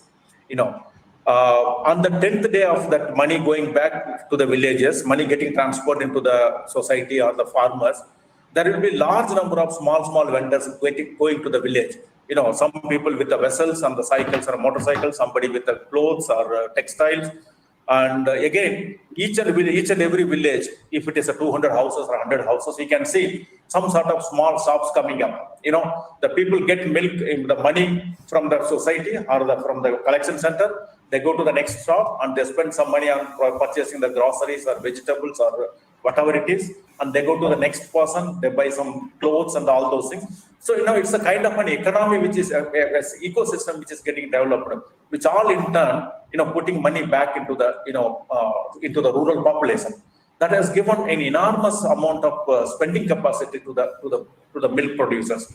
And in most of the states, wherever I have seen, where the cooperative system or the private system has well established in this area, the people have got a lot of money. And again, if you look at it, whether many of you may agree with me or at some point of time, because of this, since last 2 decades, the development of the roads and infrastructure facilities, the rural prosperity has gone up for a few reasons. Number one, along the roadsides, there's a lot of developmental activities have taken place, be it a shop or a mechanical shop or an electrical shop or a pawn shop or a retail small shop selling all the soft drinks, or a small workshops, and all those things which have developed along the roadsides, wherever the national highways or the state highways in prominent places. And that has generated a kind of an employment in the villages. That's number one. And then number two, because the roads and infrastructure have developed, people have become more economically valued because of their land and because they are able to reach their produce within no time. And another important factor is that post-COVID, pre-COVID conditions were different. Now post-COVID, I could see that lot of people who have migrated from big cities into the rural setup. And I would say that since last a decade or so, I have been traveling extensively to various parts of the country inside. You can see a lot of small agro-based industries getting developed in the village, in the rural setup. That's one of the one of the very, very important development or the change which is happening at the rural setup. So it's the sky is the limit, as you today say, that the banks are available to fund, and there are so many other financial institutions. So there are small startups which are happening, and kind of a lot of agro-based industries are coming up in the rural setup, be it on a coconut processing, on milk processing, on fruits or vegetables, so on and so forth. We can name anything. So all these things started putting money back into the rural setup. So that's a good amount of economy which is getting developed now. One of the study by A.C. Nielsen and others who pointed out is that the spend on food and food and F&B, food and vegetables and these things by a rural population is now slightly higher than the spend by an urban population. So that's the kind of developments which have taken place. Now coming back to this one, the growth and the startups and other things. I specifically restrict myself to the milk industry, which has been growing, procurement is growing around 5 to 6% CAGR since last many years.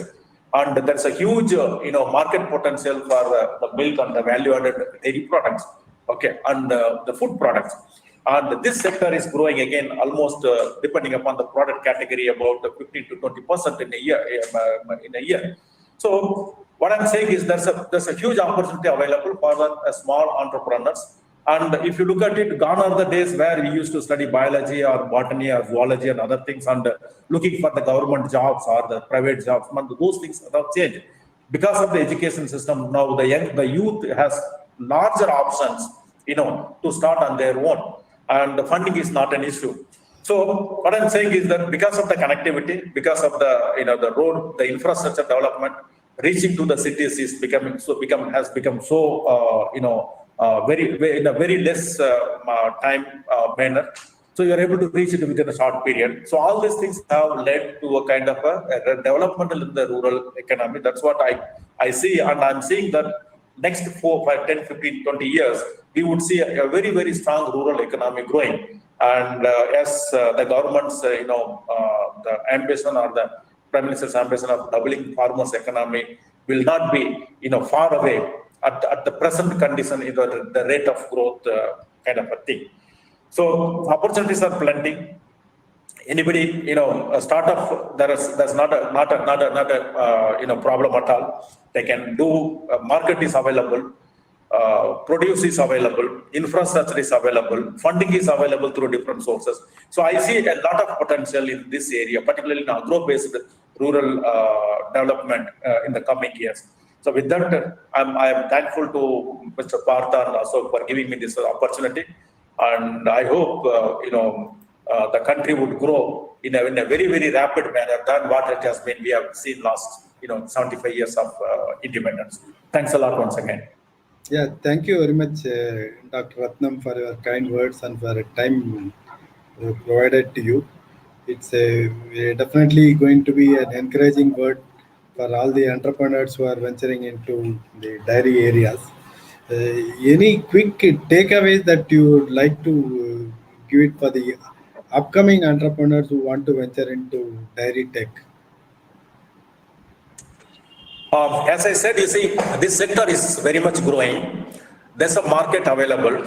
And if you look at it last 2 years or last few years, 3, 4 years, there is a small players who have come up, who has a small land holding, set up a dairy farm and supply milk and a small, value-added products to the nearby community. And this is going to go up. Leave apart the organized players like us, but there will be a small players, those who are getting into this one. This area is very, very, very promising. Sustainable income and self-employment. Okay, that's the key to it, and we will be able to grow in that area. So that's what my take on my advice to the young entrepreneurs. They don't have to depend on anything, but get into the job, roll up your sleeves, and start doing the activities. Opportunities are plenty. Thank you. Thank Mr. you. Partha, Yes. Mr. Partha, can you give me 1 minute? Yeah, I please, would like please, to please go ahead. Please go ahead. Okay. Please go ahead. This is organized activities in dairy sector is about 35%. The 65% is an unorganized sector, which is amounting to about 2.5 lakh to 3 lakh crores business, and which has to be tapped. And this is where the dairy informatics network value chain will play a big role, where that all the, he very nicely said it, that small players are there and they have to be brought in along the value chain. Thank you very much. Hey, I wanted to go one step ahead and then ask one question, if I am allowed to, with Dr. Ratnam. Is there, do you foresee any possibility of getting the product outsourced or making some sort of white labeling by the brand leaders so that you can encourage more small entrepreneurs in different product segment? Not I'm talking about only the milk, the value added products. Like you have some products like say payasam, you have And of course, paneer is one big product that it is very predominant in the dairy sector. Do you foresee any particular aspect that small milk producers can command value add with your brand or something like that? Yeah, we see contract manufacturing or white labeling is becoming very in today's dairy sector in India, because I know, and we have been, in fact, in Amul, we were into a contract manufacturing with the third party operations I know, different yeah. locations, because I was there. And but that's not a new thing which is picking up, and anybody who has a small, for example, a cheese manufacturing setup or an ice cream, a small manufacturing setup, the opportunities are available plenty. You don't have to, without kind of a contract manufacturing or white labeling, the industry cannot survive going forward. That's a norm now. And as Professor said, Matsami said, is that, I again continue on that point, is that, by 2030, I think about 70% of the milk produced in India would be collected by an organized sector. It can be a small private fellow, or it can be a cooperative, or it can be anybody. But from today's, about it's not 35%, it's slightly higher, around 50%.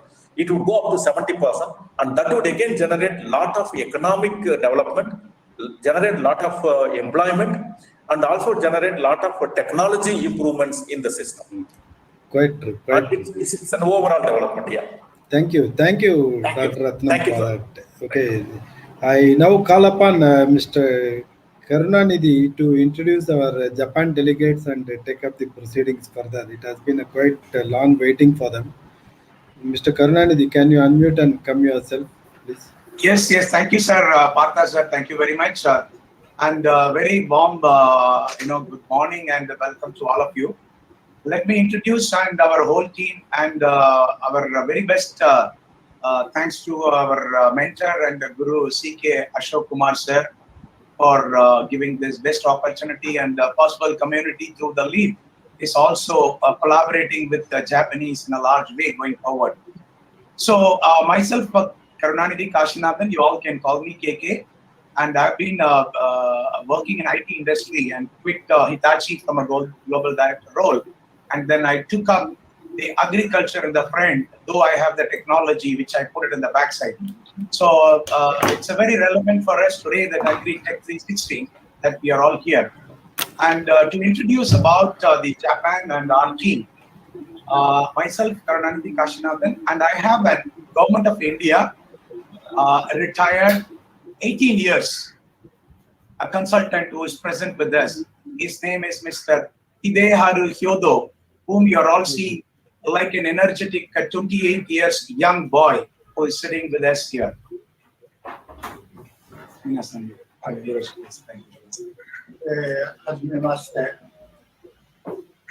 to meet you. All of except Ashok Nagar, Alawan is the first time to meet with you. So thank you very much in Chennai. It's very nice meeting. So someday directly I would like to meet with you someplace. Thank you very much. Thank you, Sensei. We call him as Sensei. Sensei means like a guru and mentor. He wanted to convey thanks to CK Ashok sir, and wanted to meet him because I think he met him in a couple of instances. So thank you, Sensei, for your great presence today. And going forward, we are very honored by his presence, Sensei Oido. Thank you very much. And going forward, we have the biological organic farming team, which is very relevant. And we had two gentlemen who just now, I think, left. And one is Mr. Ryuta Katagiri, who is the biological organic farming international advisor. And also he is an international advisor for the JOFA, Japan Organic Farming Association. And we have Mr. Rishi Harasan, who is the secretary of Japan Organic Farming Association from Japan. What is the special about this organization, JOFA, is it is funded by Japanese government and JICA. I think many of you know about JICA, J-I-C-A, JICA, which is also funding to NABARD in a very big way and all the metros across India for the infrastructure development. So JICA is coming in a big way to fund for the Indian agricultural domain. That's one thing. And the biological organic farming block is a great initiative by the Japanese under the principles of our Masanobu Fukuoka. Masanobu Fukuoka, everybody knows through the One-Star Revolution, a very famous author for One-Star Revolution. And the team has, just left because they have got other meetings. But we have some video, 2-3 minutes to showcase about what is the initiative by them. And we led 20 farmers to Japan under the guidance of Dr. Murugesan and P.R. Ravichandran and our team, with the support by Dr. C.K. Ashok Kumar sir under the FWC to Japan. We all went in February 2020 on 21st, and we were welcomed by Rajinikanth fan club head, and they were hosting us the first day. The second day, we were welcomed and given a lot of insights from the Indian consulate located in Tokyo and Osaka. So I'll show you a little bit about the video on that. And coming to our other guest, we have Mr. Shimizu, Kazumori Shimizu. This gentleman, Mr. Kazumori Shimizu, is a principal for Sustainable Development Goal of United Nations located in Nagoya. As we all know that Nagoya is the automotive hub, the place for the automotive capital in the world. All the headquarters of the Toyota, Honda, Nissan, and all the Suzuki and almost all the automotive are present in Nagoya. Let me call Mr. Shimizu-san to give you a bit of introduction. Shimizu-san could not speak much in English, so I can help him to bridge. Shimizu-san, Nihongo de yoroshiku onegaishimasu. Minasan ni少し自己紹介。はい。My name is Kazumori Shimizu。私は、名古屋で。今マスクを外してもいいですか？はい。大丈夫ですか？すいません。はい。私は今、名古屋の方で SDGs 大学を、運営しております。SDGs を、広く広めるためにですね、エデュケーション、教育の方を行っております。また、インドのですね、アイルベーダーに非常に興味を持っていらっしゃる会社があります。そちらの方でですね、瞬間にパウダーにする機械を、持ち込みまして、アイルベーダーをサプリメントに、使いたいというプロジェクトが今ありますので、またその時にはぜひ、ご相談乗ってください。以上です。ありがとうございます。Thank you so much, Shimizu-san. Shimizu-san is a very high-level collaborator from Japan internationally, and he is also appointed by Nagoya Aichi-ken as an Ayush ambassador, like Ashokana is appointed as an Ayush ambassador from India. India and Japan is going to collaborate in a very big way in the Ayush industry. And agriculture is directly connected with this Ayush industry because a lot of initiatives across India in the medicinal plant that has been taken in the recent days. And I'm sure this Corona, COVID has opened an eyes about the Ayush throughout the world in a very positive way. And we are giving a very positive signal to the world through the Siddha and Ayurveda. Already Dr. Gautaman is connected to Japan with a lot of Ayurveda systems from India to the doctors in Japan and the medicinal experts in Japan. Thank you so much, Shimizu-san. And we have Mr. Ioki-san also, who is from Japan as a representative from the Japanese UNESCO. And also we have Ms. Fujimoto-san. Fujimoto-san is the lady who is representing an UNESCO initiatives from Japan, from Nagoya. Fujimoto-san, are you there? Fujimoto-san, いらっしゃいますか？藤本さん、ちょっとお時間があって、退出をされました。そうですか、わかりました。岩木さん、自己紹介お願いします。できますか？すいません。はい、はい、できます。Namaste. My name is Noboru Hiyoki. 有限会社、商家の日置と言います。日本愛知県より参加させていただいております。本日は弊社取扱い商品をご紹介させていただきますので、よろしくお願いします。はい、よろしくお願いします。続けてよろしいでしょうか。Mr. Iwoki-san is representing from Nagoya, and he's also collaborated with the team of Shimizu-san and others in the SDGs, and he's also having a great initiative for the bacterial and fungal and all the virus initiatives. So Japanese are very good in the technology inventions. In fact, they have invented a COVID killer machine in Japan, which we have imported to India. And this machine has the capacity of killing the COVID in the air or in the surfaces just in 1 minute. So they have a nanotechnology, a liquid. They use the pure water to make it as a nanobubble water, and which is given into the machine. Like that, there are a lot of inventions which happen in Japan are being brought to India. And now I would like to show you. We have a great collaboration in Nagoya through Mr. Nathan. Mr. Nathan is an American who married to a Japanese and living in Nagoya for more than 20 years. And he is actually from New York, and he is well connected with all the managing directors and CEOs in Nagoya in the entire industrial gamut of automotive and electronics. Mr. Nathan-san, are you there? Mr. Nathan, are you there?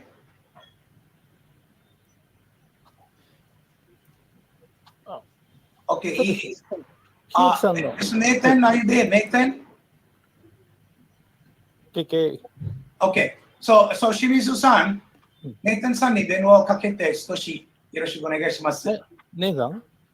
今入っているけど繋がらないからちょっとかけてください。じゃあちょっと日置さんのちょっと商品の説明を。そうですね。日置さん、すみません。ちょっとよろしくお願いします。よろしくお願いします。時間がちょっと少しわかりました。本日は光触媒による新型コロナウイルスに対する不活化効果のある抗菌についてご紹介させていただきます。So the device that he is showing is about the virus from the Japan invention and through the technology. まずは光触媒についてご説明させていただきます。光触媒とは主成分である酸化チタンが太陽の光および室内の光を利用し、有害物質、細菌、匂いを水と二酸化炭素に分解、無害化する反応のことを示します。はい、お願いします。奈良県立医科大学医学部微生物感染症学講座の報告によりますと、光触媒が持つ抗菌・抗ウイルス効果によって新型コロナウイルスの不活化効果があることが判明しました。はい。物質の表面についた新型コロナウイルスによる接触感染防止に有効であることが可能性が考えられました。はい。なんか植物種もバクテリアとかウイルスがなくなるようなソリューションがあるんですか？まだ、エビデンス等は出ていませんけども、今いろんなものに使えるところを、模索しているところであります。はい、また、抗菌、抗カビ、抗ウイルス、消臭、空気洗浄効果がありますので、また農業分野でも何かお役に立てれればと思います。よろしくお願いします。はい、よろしくお願いします。So he introduced about what the invention that they have done in the COVID virus killer, about the machine that he has shown, and also they are working on the antibacterial and other areas which are going to be connected with the agricultural areas. Well, as we all know that Shimizu-san was also talking about that EM. We all know that EM is an invention of Japan. EM is the effective microorganism which we use as the natural the biofertilizer mixing, preparing it in India for the the organic biofertilizer. So this kind of inventions which are there in Japan, they are ready to collaborate and help with us. And now what I'm going to show in another 5 minutes, I'm going to finish it. So this is the video that I'm going to show for the Japan visit by the Indian farmers.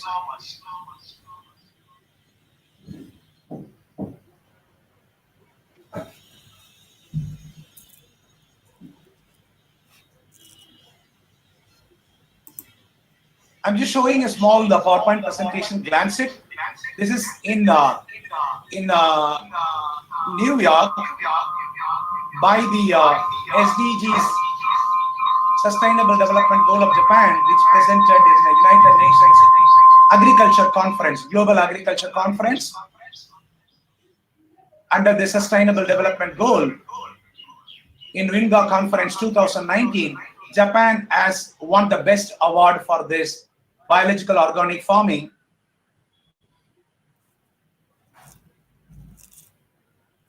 The one which you are seeing here is this Japan's bluff theory under the SDGs principle, Sustainable Development Goal.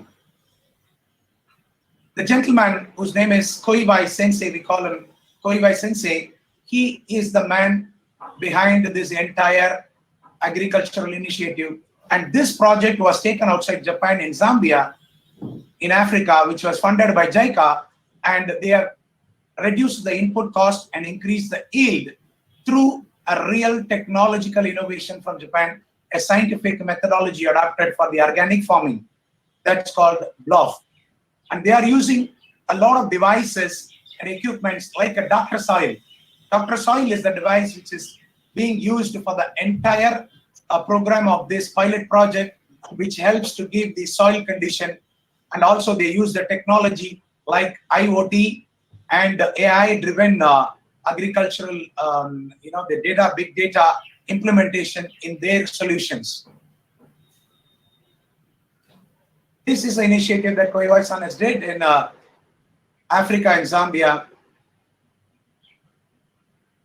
The result of this is Jofa and Biofarm, which is his company. They won the first place in the United Nations Global Agriculture Conference.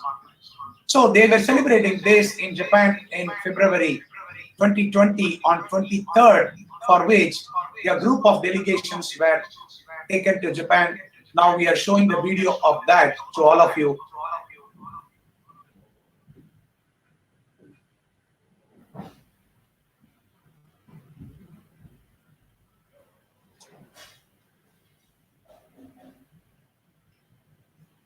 Is it visible to all of you? Sir, Pada sir, is it visible?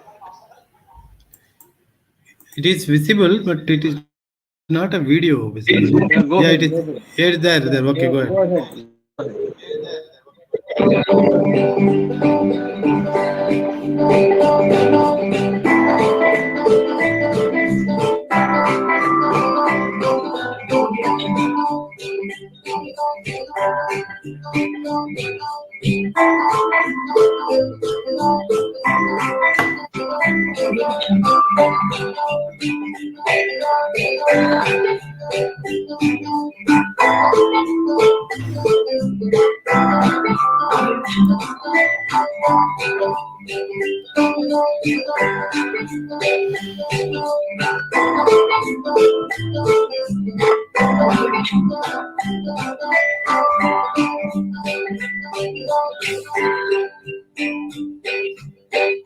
So this location is exactly in Tokyo, Indian Embassy.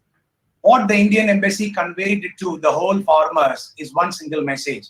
Please do the value add, because our mangoes are going to America at the cost of 50 rupees per kilogram, and it is made a mango pulp using the Japanese machineries, which is sold in Japan for the cost of 3,000 to 3,500 rupees per kilogram. So that's the kind of value add which is happening in this industry, and that message they wanted to convey. And this is one example that they wanted to tell us. So with that, I just would like to wind it up with the time constraint. We are a lot of other delegates waiting. I think Kadagiri joined.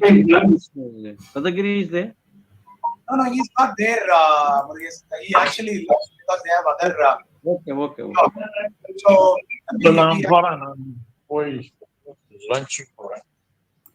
so this is what we wanted to convey, and thanks for all the participants today, and a lot of big legends who actually given a lot of information, a good message to all the farmers. And right now, we are also forming, we are also making an FPO in Tamil Nadu completely with organic farmers, natural and organic farmers, which we are going to open on August 20th on coming week Friday. And we have Dr. Murugesan sir, who is also an advisor for us, and Albalagan sir is going to be an advisor for us. And also we have people like John Brito sir, Brito Raj sir, who is going to be an advisor. And we look forward all of your inputs, because we are very young, educated, and techie people who come from the technology background and starting this FPO with a complete vision and mission of using the digital world, connecting to the farmers and making a great progress, using a great gap, big gap between the down level farmers and the export level of the quantities and the qualities and certifications like APEDA, NPOP, etc., etc. So with that, I would like to thank all of you for the opportunity given to us. Thank you so much. Thank you very much, Mr. KK. It is a very brilliant and wonderful presentation, and we are definitely thankful to you for this value addition. Two things I would like to add over here. Please ask your entire delegates to join us in the post-lunch session for another panel discussion. We are expecting quite a lot of industrialists to join the panel discussion, which is going to be a very useful phenomenon for them also. And also down the line, we are definitely willing to host a common expo with the Indo-Japan agricultural activities under the auspice or aegis of FWC as a part of our IS360 initiative. So I request Dr. Ashok Kumar to say a few words upon that before I hand over the mic to Mr. Mahendra Mehta. Yeah, this is an important area where the Japanese collaboration with India on the organic sector is quite can go a long way, because KK has initiated a small pilot project in his hometown, and which we are going to support from there. It is going to spread across Tamil Nadu and across India. And NABARD, as he says, has been also funded by Japan. So a lot of investments can come, and Japan is good in products innovations, and so many things are possible. And KK is right, fully entrenched in the Japan, and he heads our first world community, Japan, and with a lot of delegations are just waiting for the COVID to get over, and we can have a lot of interaction between Japan and India, and it will be a wonderful collaboration. And AgriTech can have a separate session only for exclusively for Indo-Japan agriculture cooperation. Quite I true. think this is a wonderful idea. We can take it forward. Quite true, and we need not wait for the COVID to get over, because things are moving on in a very fast way. I am very delighted to share over here. We have got more than 1,700, 2,000 online visitors thronging our expo, and people are visiting over there. It is being live streamed there in our IS360 YouTube and also by Valai Tamil.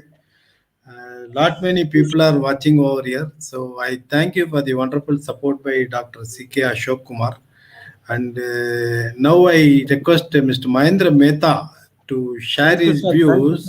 He has been, thank you. Mr. Mehta is bereaved. He has a bereavement in the family. In spite of that, he made it a point to join over here and wait. Okay, he had requested me to give the slot, but unfortunately we couldn't do it. So over to you, Mr. Mehta, please. Yeah, good afternoon to everybody. I'm from Mumbai and basically associated with agro industry because of food processing.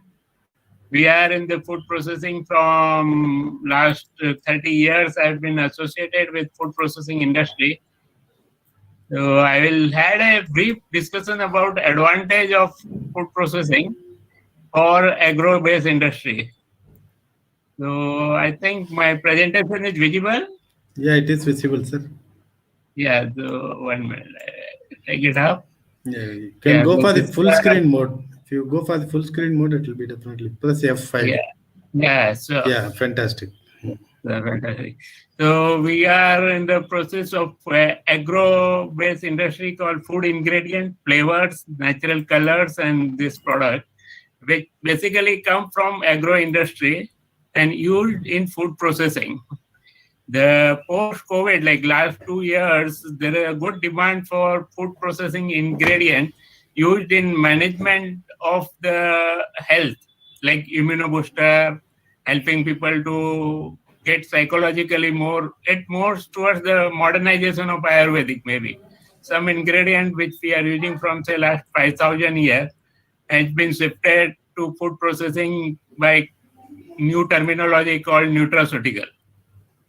So I will cover in brief 10-20 minutes the basic introduction of prebiotics, then antioxidant, nutrient, herbal medicine, phytochemicals, and regulations about the food processing industry called health and dietary supplements.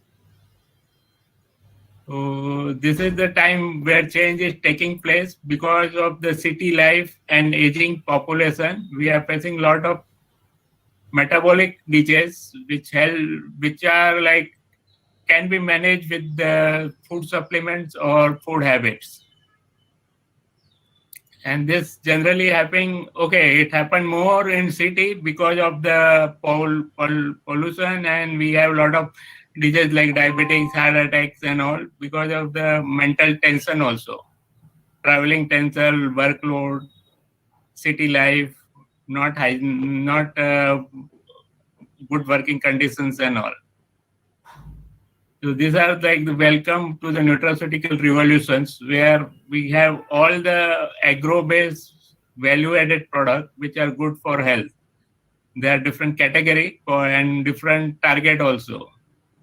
This coin came with the industrialization. The nutraceutical came into after the industrialization because of our adverse effect of pharma chemicals or food processing, where most of the health benefit or nutraceutical ingredients are lost during the processing. So the terms nutraceutical came from nutrition and pharmaceutical. So it is a in between pharma and food, the term nutraceuticals. And it refers to vast type of ingredient which we use day-to-day life, like the ingredient which provide health and prevent some treatment of disease. So the basic flow chart is it come from plant to food and food to nutraceutical extraction ingredient, and then for it clinically proven health benefits.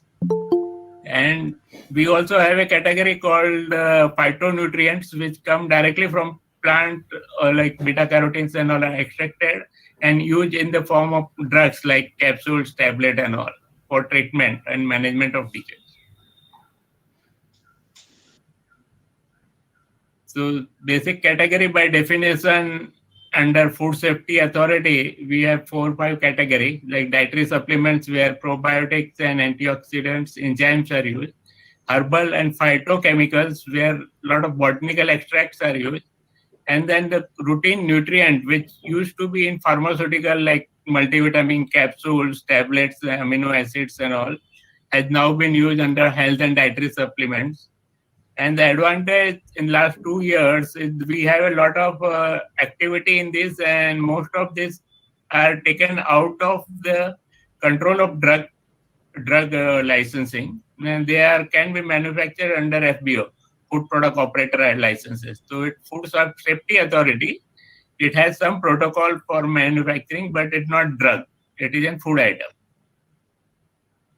These are the few products which are popular with the nutraceutical ingredient. It is basically if we say like milk added with vitamins or milk added with omega-3 fatty acids, something like add-on product with nutraceutical category.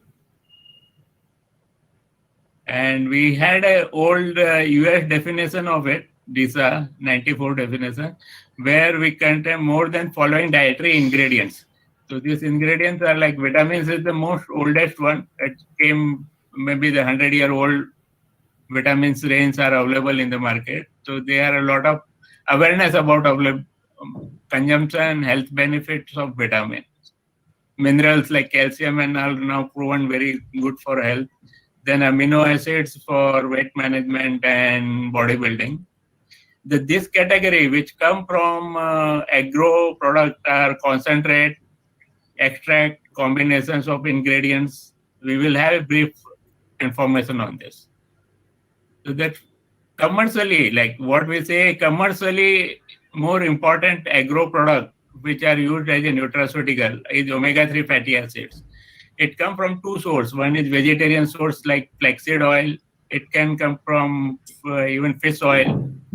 Then coenzyme dense like glycine and probiotics and calcium fortification. These are like commercially very important products which are produced from agro industry.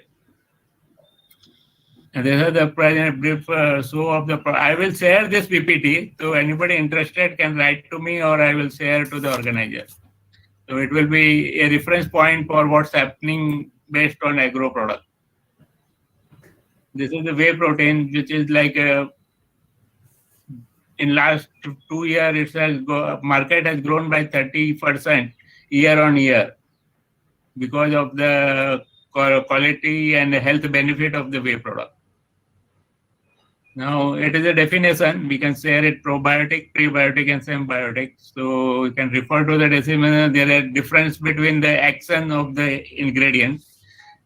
Probiotics is for bacteria, which is like Yakult, which the product is explained here. It is a Japanese product, and it's available in India. They have started manufacturing in India, and it proven to be the first probiotic in Indian market also. And when it launched in 1930s, say almost 100 years back, it was the first probiotic product, nutraceutical product based on milk, skim milk powder.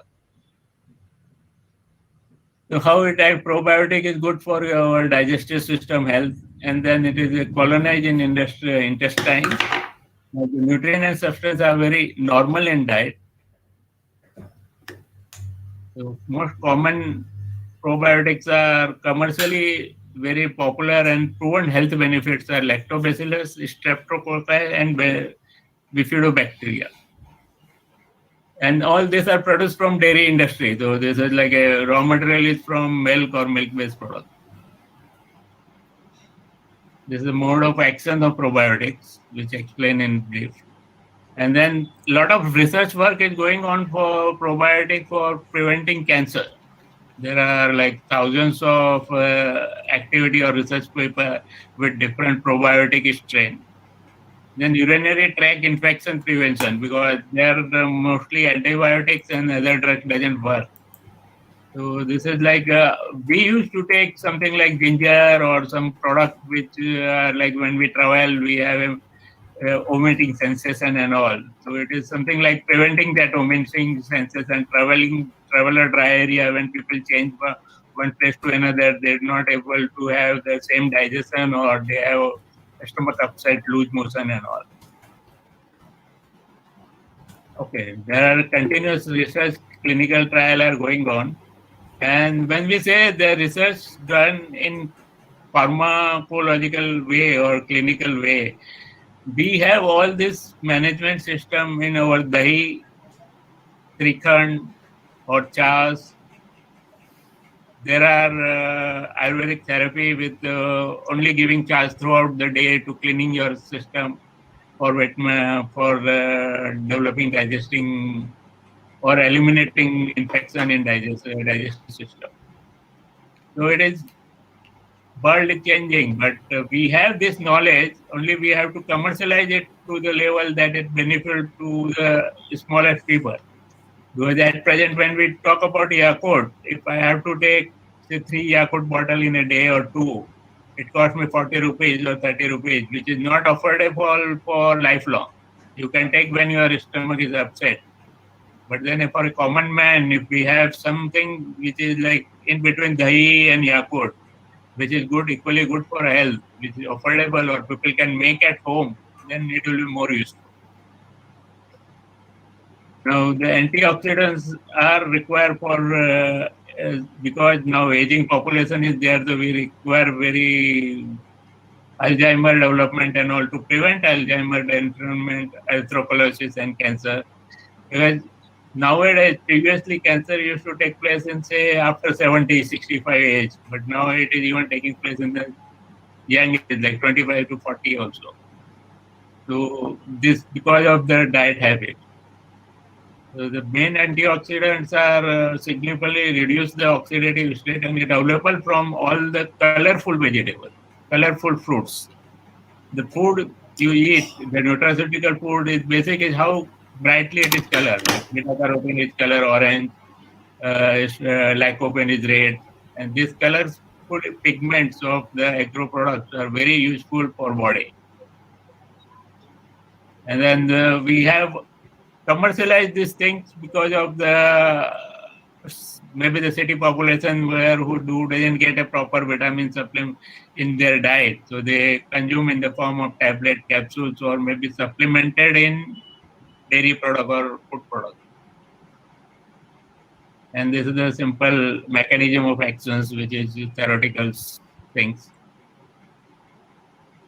The ideal antioxidant should have all the property, like it should be fat soluble, like vitamin E is a fat soluble. It should not contribute to any order. Suppose I add into a biscuit or a confectionery, the products should be palatable to children. Or if I add into say ice cream, so people should be able to consume 100 ml of ice cream with antioxidant or with vitamins or with beta carotene, something like that. So this is the what challenge food industry face to how to make it as good as the natural one. And these antioxidants are very good. Only thing is it has to be taken regularly. It's not a medicine that you take it for 10 days or 15 days and you get cured. So antioxidants consumed regularly can prevent atherosclerosis, Alzheimer, heart failures, molecular degradation. And all this was not known 100 years back. All these diseases are developed due to industrialization and modernization and city life because of that change in dietary habits or food products. And this the main vitamins and minerals. Now there are studies that even vitamin D is deficient in Indian population, whereas India has a 365-day sunshine. Still, the city population is developing the vitamin deficiency, vitamin D deficiency. Similarly, vitamin A deficiency because of the not eating much of the colored fruits and vegetables, beta carotene. Now, this is a concept which came from modern science, and it is a ingredient taken from say Ayurvedic or Chinese herbal medicines and all these things.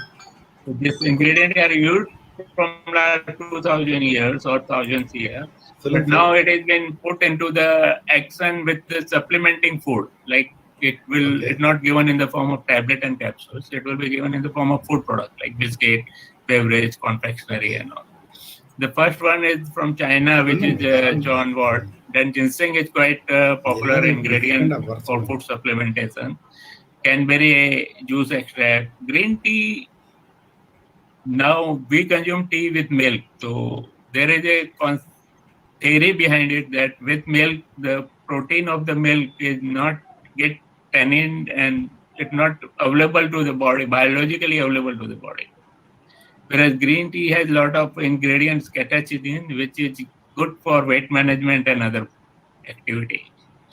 Now, since garlic is a part of our kitchen, but garlic has a lot of health benefits, and when people watch consuming garlic at a sufficient dosage on daily basis, like chutney and sabji.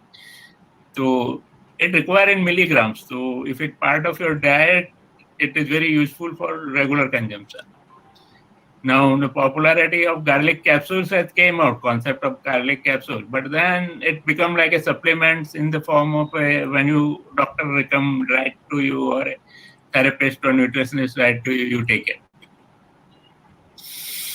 So it is the summary of the health benefit of these ingredients. Like ginseng is good for hepatitis, sleep aid, preventing depressions or managing depression.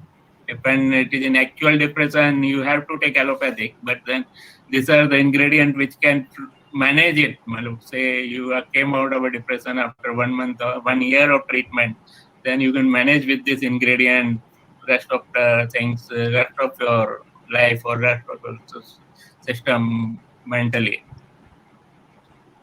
And since doctor, generally it is a product which is like not given with the particular allopathic medicines because of the interaction and side effect.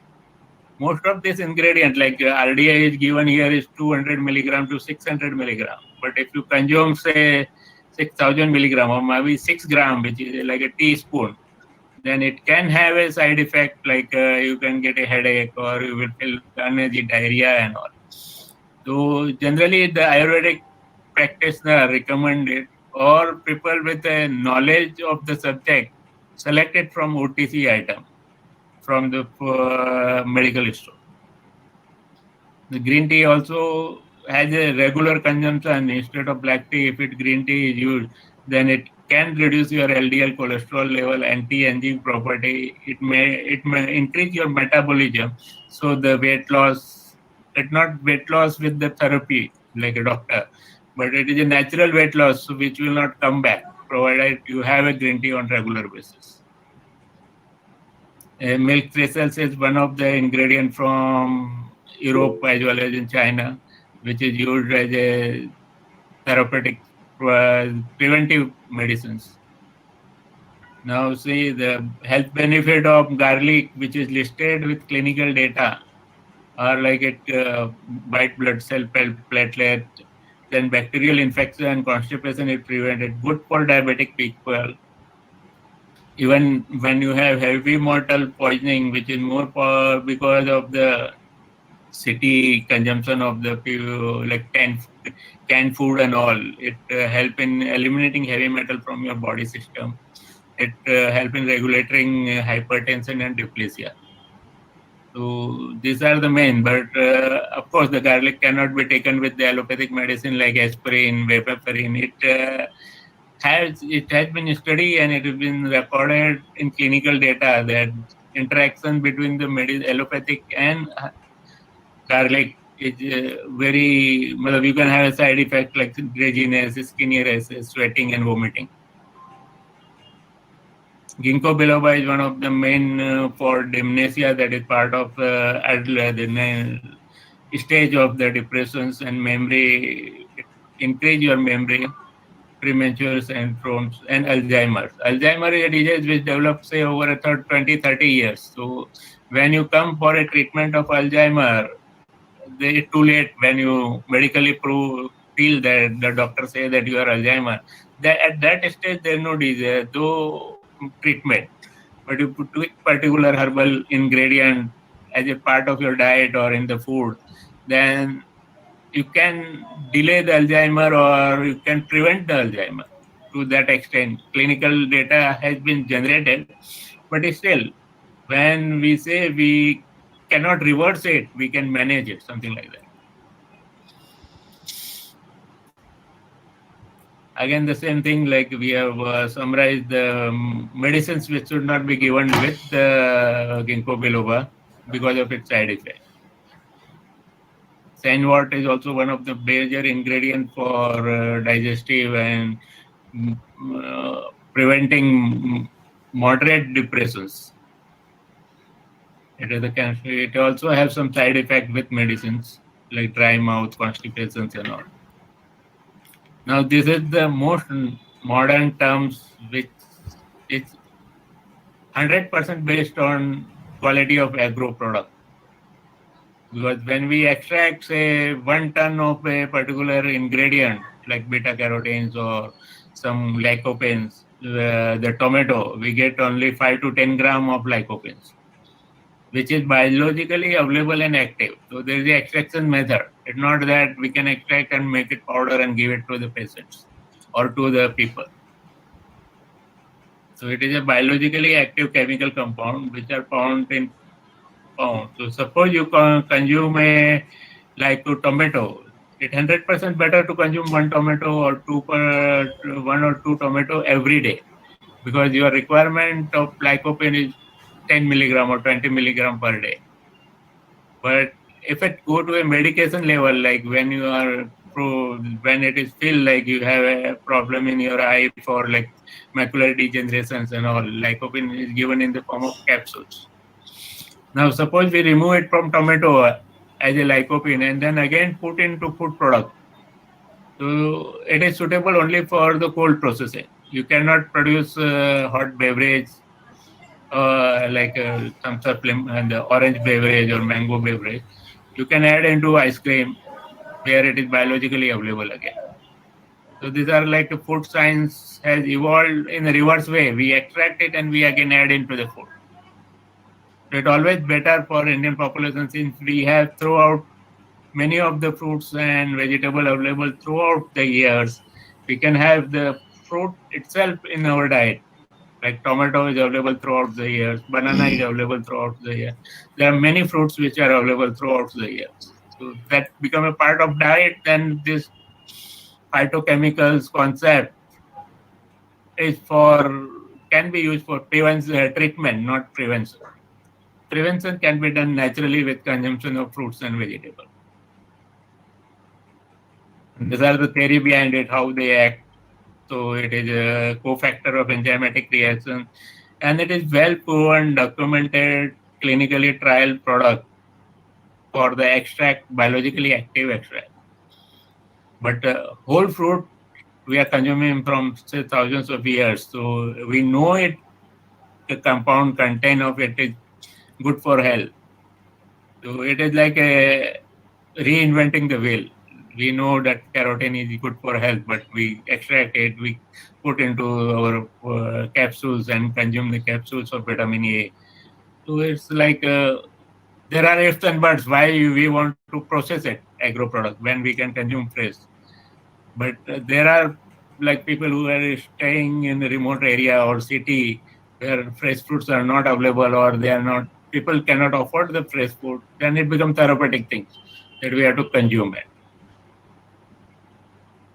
These are the summary of the things like from which food product, which agriculture product, what chemicals, what phytochemicals we can get. Like garlic, onion are good for, and they had alanine sulfide, which is commercially extracted and given to the patient as well as preventing the maintenance of the disease. Like cabbage, cauliflowers extracts contain sulfonophenane and isothiocyanates, which are good for managing the disease.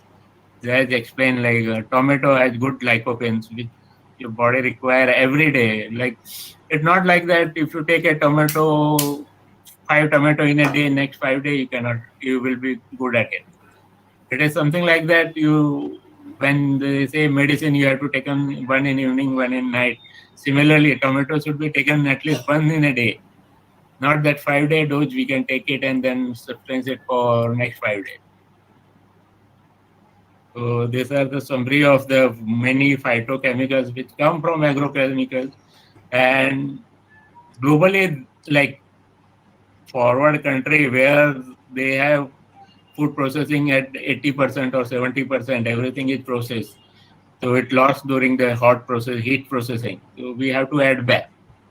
So this is the science developed by them, and we have to find out our own needs and what we need out of this as an ingredient, or for like ginger, which is good for health.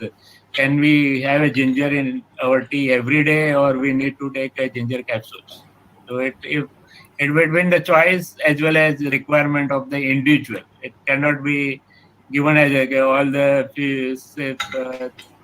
300 million people are weak in iron, so we can give iron supplement to everybody. Iron can be, now they are incorporating into the food product like wheat flour and these things. There is a lot of science behind it to do it at a mass scale. Because when we extract any product and we take out the phytochemicals, there are a lot of processing costs.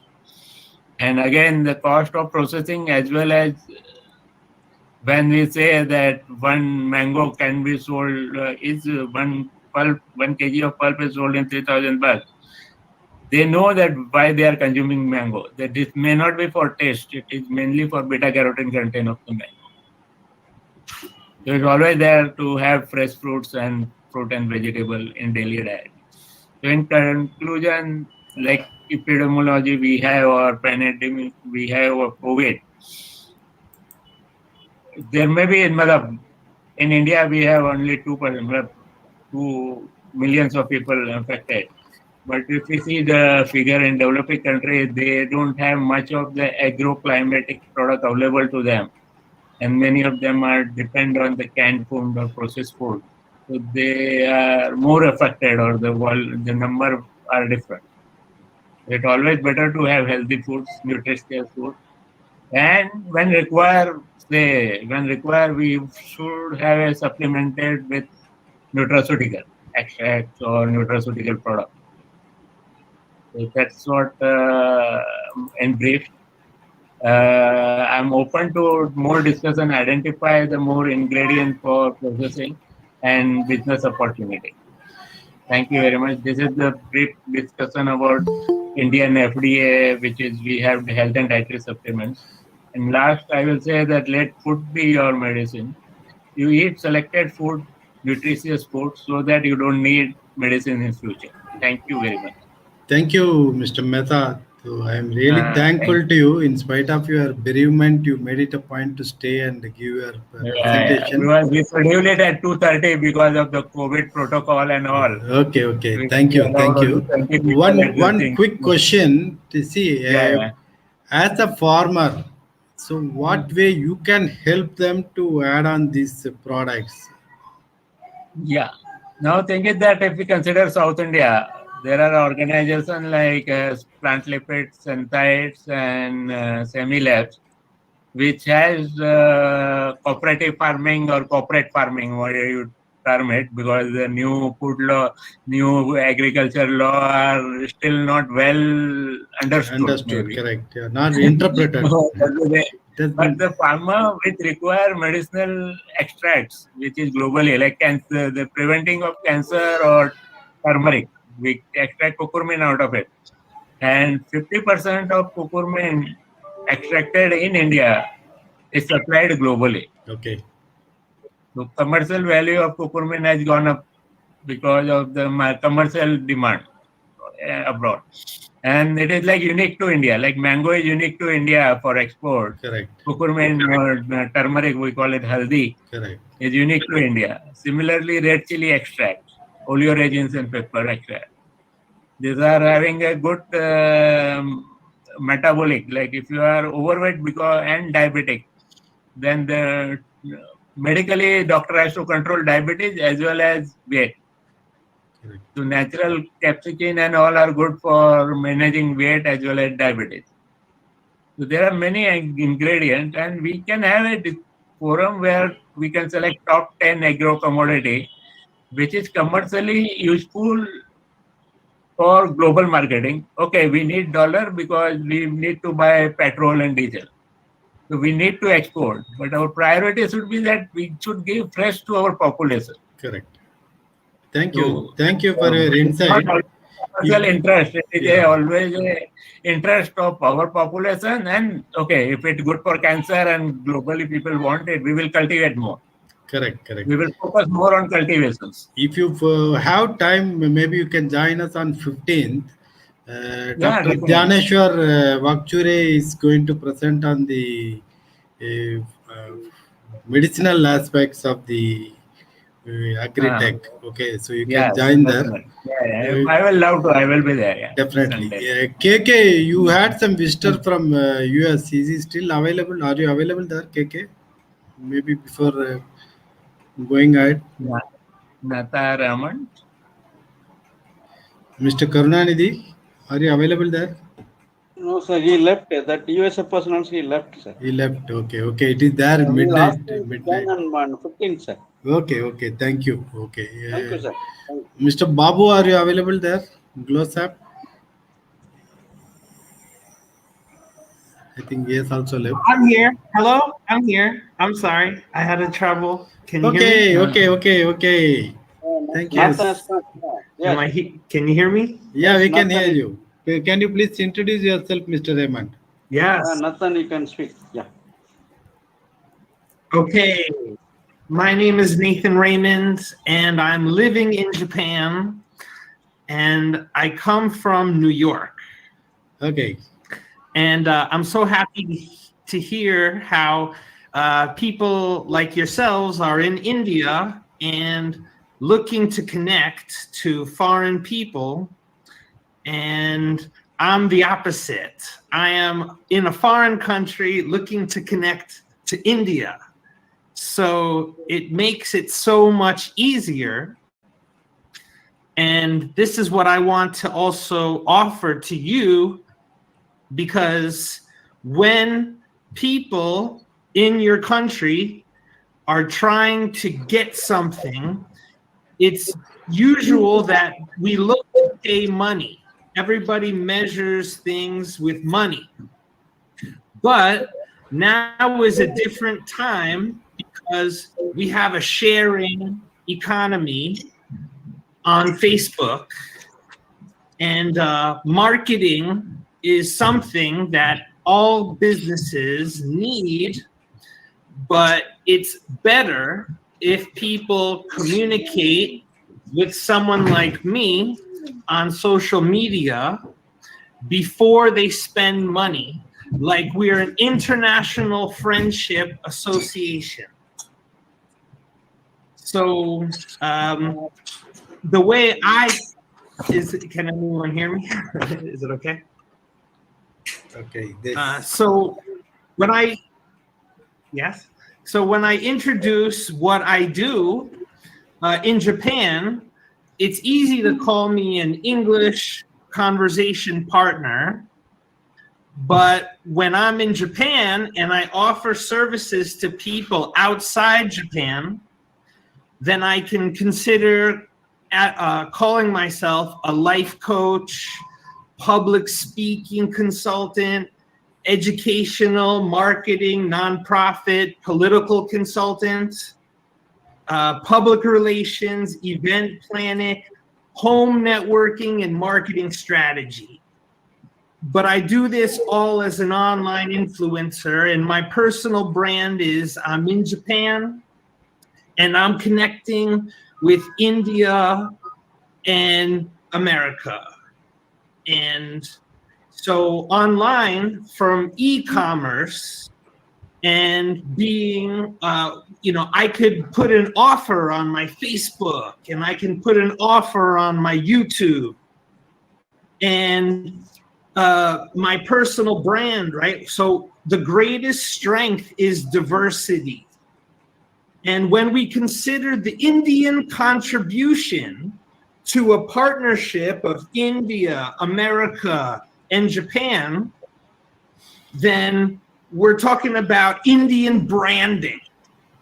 Okay, so all of you looking at it from a foreign point of view, how are we branding India? And so what I'm here to offer is what we call digital transformation. And digital transformation can come to a person and come to a company. And the idea of digital transformation is that we're transforming the way we do things to go from physical to digital. So instead of a physical building, you have an online brand. And instead of getting a local customer, you have a digital presence that you could get customers from anywhere in the world. And so, we actually can offer these information products, they call. And the idea is how most quickly we could go to helping the people collaborating with us generate money. And money is an uncomfortable subject for some people. However, International Friendship Association is not uncomfortable. It's very welcoming. And, you know, so when we talk about people, all right, so in Japan, we have monotsukuri, right? We're making products. But then in my town of Minokamo, Gifu, we also have something called machitsukuri. So machitsukuri is all over Japan. Everybody has a campaign that wants to make their place the best.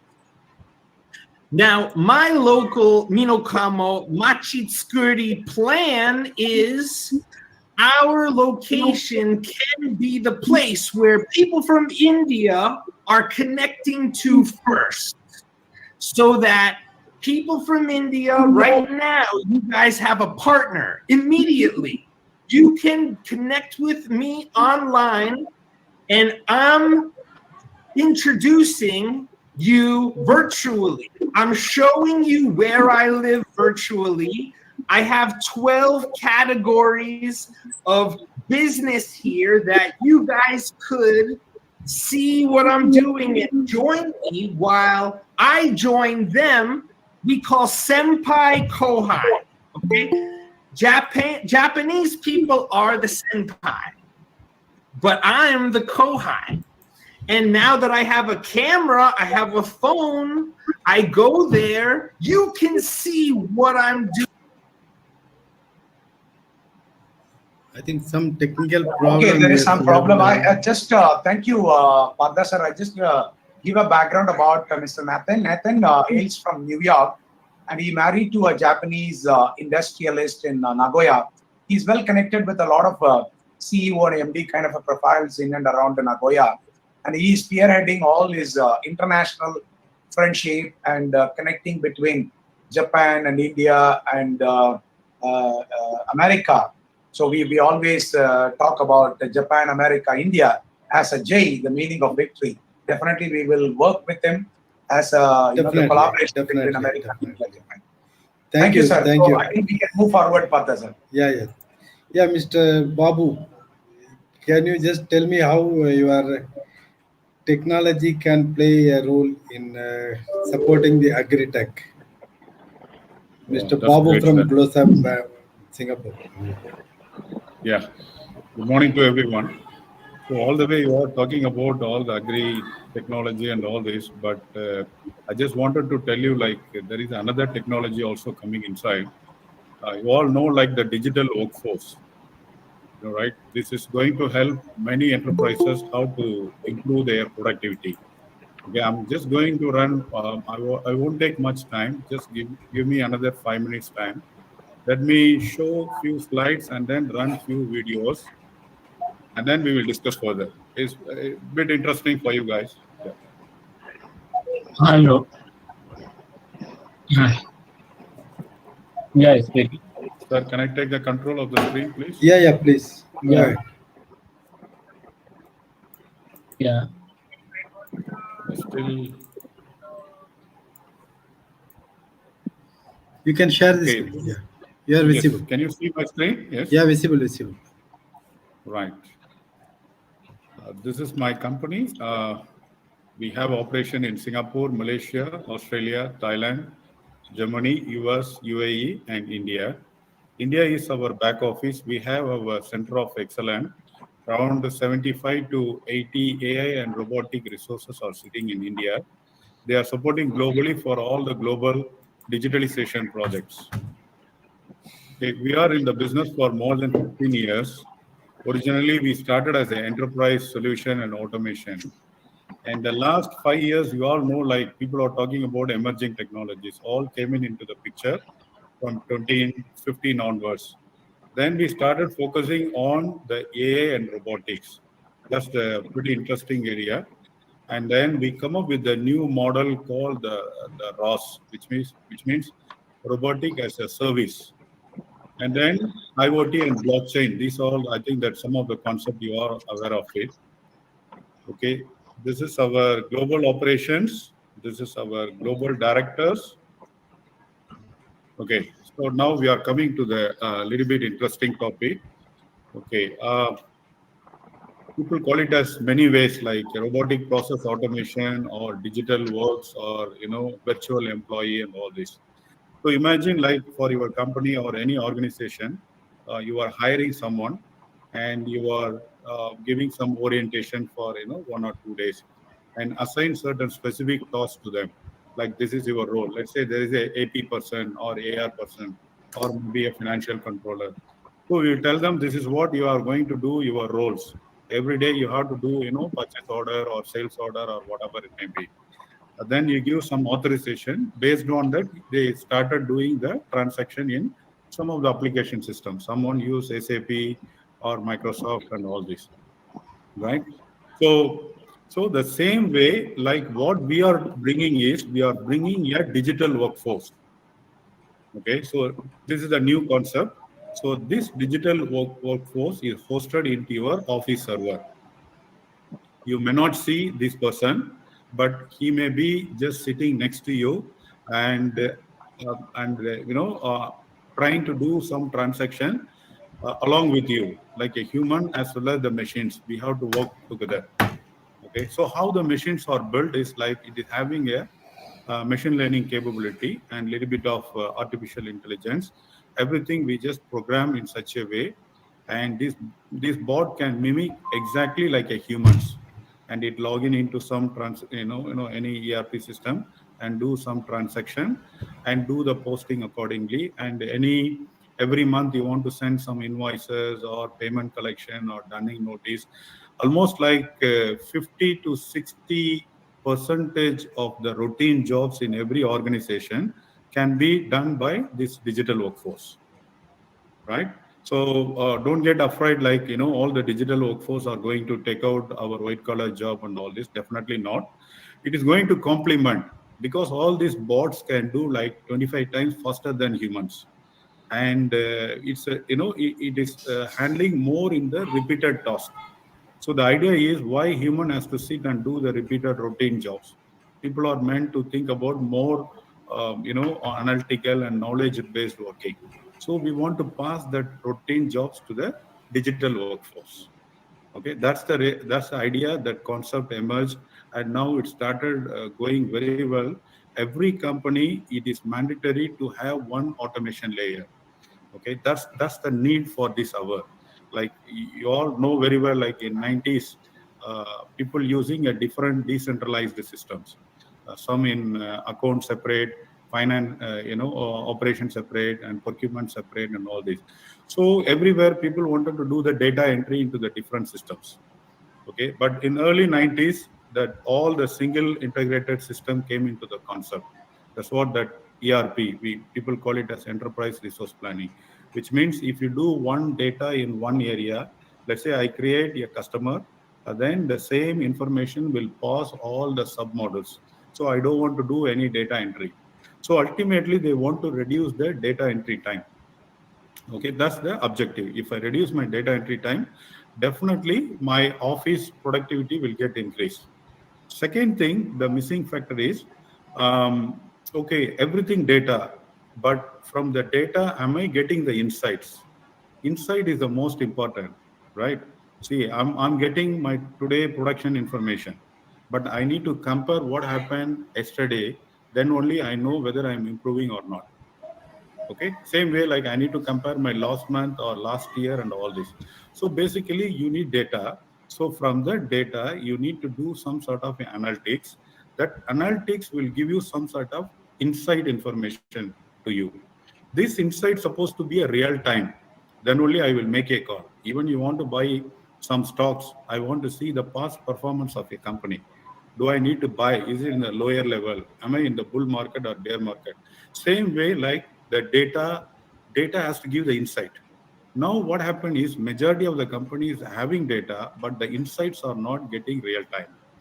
So if you want to get the real time, you need someone has to do quickly in the background and pull all this analytical information and put it into you in a graphical, nice way to you. Then only you like it, right? That you will make a call immediately. Okay, I want to buy or not. What is the price today? Am I going to log the order or not? So all this you need information. So all this information by using the digital workforce, you will get instantly. Okay, so like that you will get many of these advantages. Okay, before further I'm going, let me run one bot. Uh, After that, we will have a little discussion.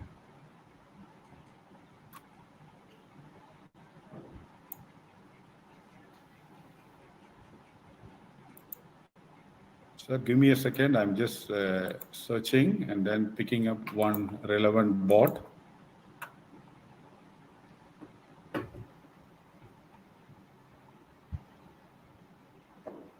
So can you see my screen?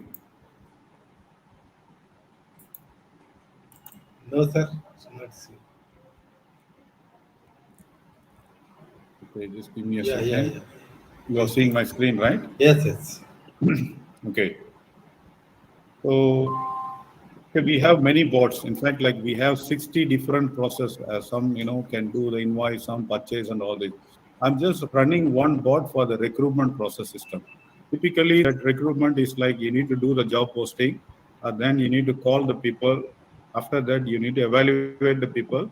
And once you finalize the person suitable for your organization, you need to send the offer letter to them.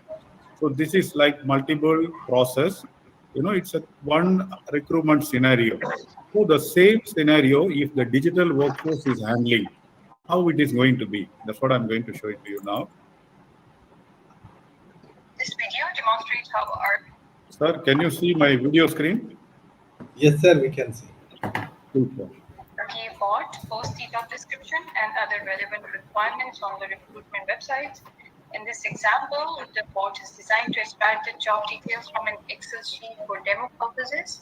This can also be done in any existing client HRMS system, and then it uploads it directly to any job portal or any job site. Here in this video, the bot will be uploading the job description on a job portal called naukri.com.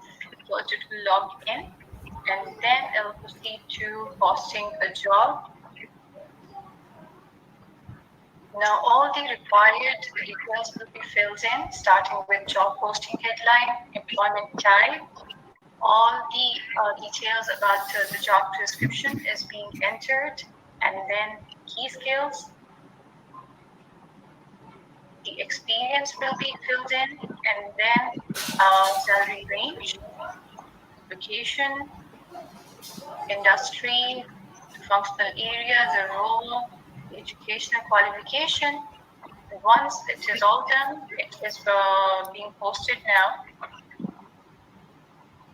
And once the bot will obtain the job ID, which is usually given by the job portals, it will log out, and then it'll update the job ID in the Excel sheet.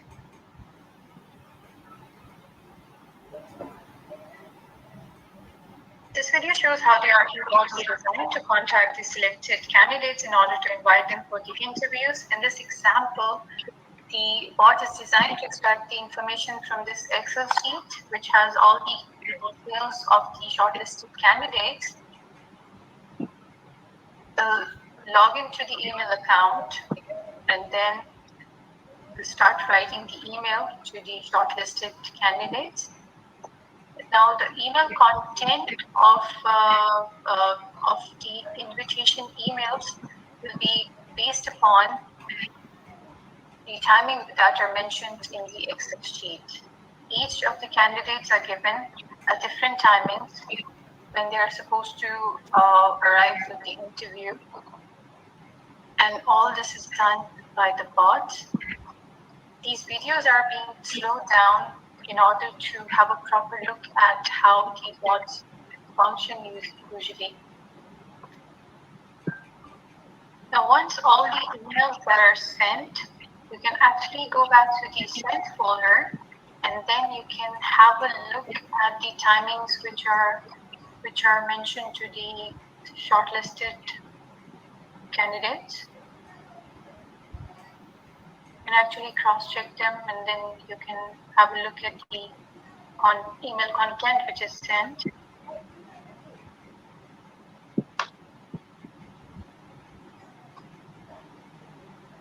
This video demonstrates how RPA bot execute the last step of the hiring procedure, where the hired candidates are informed. In this example, the bot is designed in such a way that all the hired staff will be informed about the job position that they are offered, and each candidate will be receiving an offer letter through these emails. According to the Excel sheet, there were 4 shortlisted candidates, and out of 4, 3 were hired, and their details are extracted from that particular Excel sheet, and then the content is generated based upon the details given in the Excel sheet. And each of them will be receiving an offer letter through these emails with their names on it. Each email will have a different email with the subject, with the content which is generated according to the job details.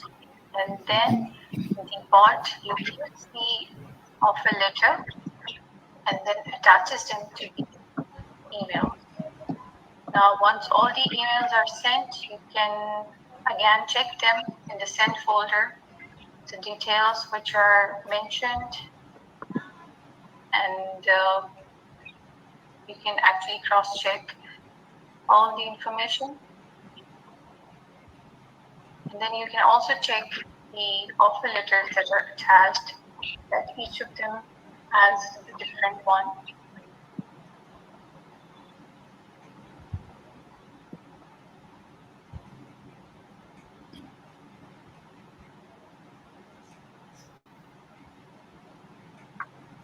For more insight or clarification, you can reach out to us. Thank you.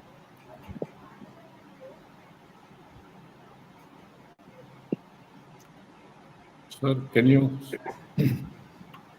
Yes, sir. Okay, so this is the sample, the digital workforce, how it is helping on the recruitment process, right? We built robots close to 60 different processes already. Like any enterprises, any industry, doesn't matter. Basically, the digital employee has to be, the enterprise supposed to bring few digital employees as soon as possible, because the technology is coming up to that level. In fact, after the post-COVID, like a lot of people are looking for the digital workforce because it has to run on the office environment. All the bots can run on 24/7, 365 days.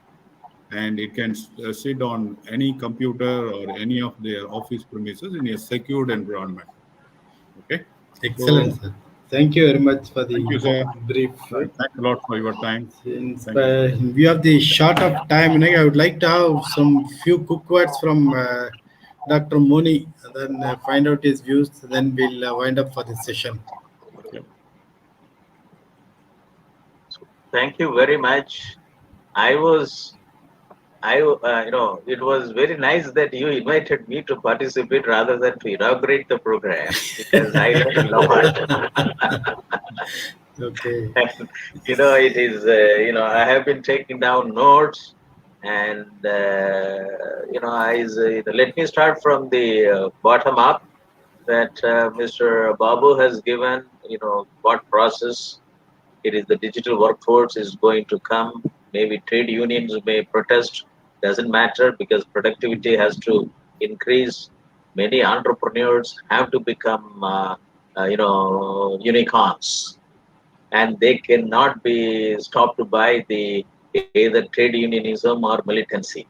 Because they are knowledgeable people, knowledge workforce, knowledge development, knowledge value chain, knowledge economy. Right. And so this is a very important thing. Bottom line, come what may. The thing is that our development and productivity increase and employment opportunities is in the direction of knowledge economy, and which is essential in a country like India. See, we may talk about poverty. How long we will derail the country? There is a limit for that, and youngsters, like Mr. Babu and so on and so forth. Technology is very important. Technology, we should not be only the consumer of technology. Technology development and product are more important. Algorithms are more important. This is where the wealth is there. So that is an important thing, and you said it very nicely. Digital workforce, and especially to help the 14 crore farmers, is very important. That's why in my talk, even though I made a detailed presentation, I will send it to all the people. I will send it to Mr. We'll definitely have a separate session. We can send it to that. And my aim is that I'm 68, and I would like to see that 2.25 lakhs agri startup takes place in India to help 14 crore farmers. Whether political system helps or not doesn't matter. Farming community has to be saved. Quite true. Farmers have to be saved, and there is no reason that they should be they should be poor. A lot of money can be put in their pocket. So this is where that job is there. Potentials are limitless. If people look into it, and this is one aspect. And second one is that Mr. Mahendra Mehta is very important thing, food and processing. And in the country, we do only 2 to 3% for processing industry, whereas all the other developed countries 30 to 40%. I don't know what is wrong with us. Lack of awareness. Lack of awareness to the bottom line. Not the lack of awareness. It is a problem with our educational system. It is that what is happening with our agriculture university? 450 agriculture colleges in India, 75 agriculture universities, 100 and odd ICR institutions. That I will tell you, for example, Mr. Babu, you should also, please put on your, video. Yes, sir. The thing is that banana alone, from the pseudo stem, I'm not talking about the commodity after, whether it is a distressed sale or not. And, one plant can give a farmer 50 rupees pseudo stem. We have got 268 crores. We waste 268 crore into 50 is equivalent to 13,000 crore per annum. We waste because we don't have a banana block, value chain system to create wealth from the waste. And this is, this is one in, only in India, 13 states are growing banana. And, there's the thing is that the banana which grows in my district, I come from Kanyakumari, 25 varieties, doesn't even reach Delhi, but we are trying to make exports to New York. From Kanyakumari, the banana exports doesn't even, I'm not able to get it in one variety which comes from Kerala, but the 25 varieties which are available in Kanyakumari is not even reaching Delhi, but we are trying to look for exports to New York. So the thing is that distance trading, marketing, and traceability with all those things is necessary. And another one, the thing is that the Japanese team, and this is the second time I'm listening to them, and that this is what it is being talked about, that the farming, to meet the SDG goals, 17 SDG goals, to meet at the farm level, because agriculture is one which can meet the goals of almost all 17, because all the 17 goals to meet, you need food. And I was listening to one address, it may be very good for you, that how to bring youths, African youths into agriculture. One, lady doctor, she's very young. She said that we don't need, high interest based loan, because agriculture is it's our food, it's our energy. We can work for 24 hours, but we need food to work. and we need lending the credit at low interest rate. Who is going to give it to us? Whoever coming to African soil come with interest, and we are not able to pay, they beat us. And I was really moved by that. And also she said it, why do you all, she was made of as all international organization in agriculture, why do you put a very old people farmers in your flyer? You put youngsters like me. We put, I'm a beautiful face, you put me, I'm a doctor, I want to do agriculture, and you put me in the flyer, let the youths get attraction. So this is, attraction of youth in agriculture is to be a very important thing. And the thing is that, like Dr. Dr. Anbalagan, so Sikkim is a state which has achieved very well. And that too is all true with all northeastern states. Northeastern states have got wonderful agriculture.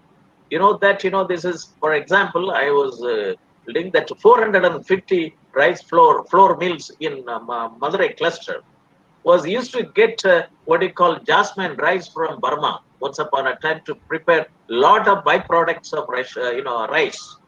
Then after Burma left India, British India, and then they were trying to get jasmine rice. Now the thing is that every flour mill wants to have a 1 ton every day. The thing is that paddy, jasmine rice means half a ton. It means that 400 flour mills around Madurai cluster alone needs about something like 400 ton rice. It means 800 ton jasmine rice every day. Means that calculate how much railway wagon goods train has to move from northeast to Madurai alone. But this is not happening. All our domestic food and agriculture producers have to find a market in 28 states in the country, which are equivalent to 28 nations in the country. And I'll be very happy that Mr. Parthasarathi Iyengar, you said that this AgriTech is focusing on rural innovators and rural entrepreneurs.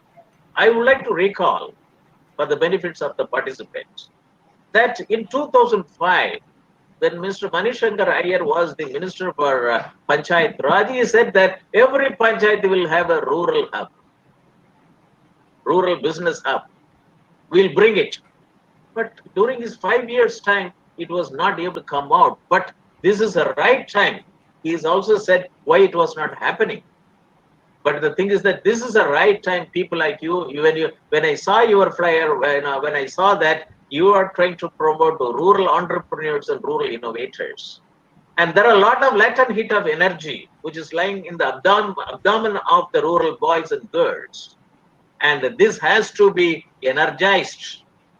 And they have a very good aptitude. And it is the tip of the iceberg. And we have to motivate them to bring in their innovative ideas, rural innovations, and rural entrepreneurs. And this is where that I'm very happy that IS360 and First World Community can join together with all the friendly collaborators from the foreign countries. Let it be Japan, let it be Korea, let it be Taiwan, let it be distant parts of Southeast Asian countries, and Europe and America and North America and South America, that our products can find markets everywhere. With you, including India. Thank you very much, Dr. Moni. We have to wind up this session so that we can come back at 2:30 for a panel discussion. If you have time, please join in the same link at 2:30. We'll definitely have more insight of you to be shared with you. And we are definitely willing to very closely work with even your Shobit University also to take up your programs across the globe. We have discussed offline with Mr. Babu also how it can be done and other things. We'll be definitely work very closely with you. So with this note, I thank everyone for the wonderful session, and we'll just join back at 2:30 p.m. sharp for the next panel discussion by Mr. Shanmugam Ramamurthy. He is the CEO and founder of Firjoscan and doing lot many value addition for the producers. And we'll share more insight with him. Then thanks everybody, and thanks Raymond for joining once again, and we'll try to meet many times and then take it further. So thank you everyone. Thank you. Thank you, sir. Thanks, Thank you. Raman. Thank you, sir.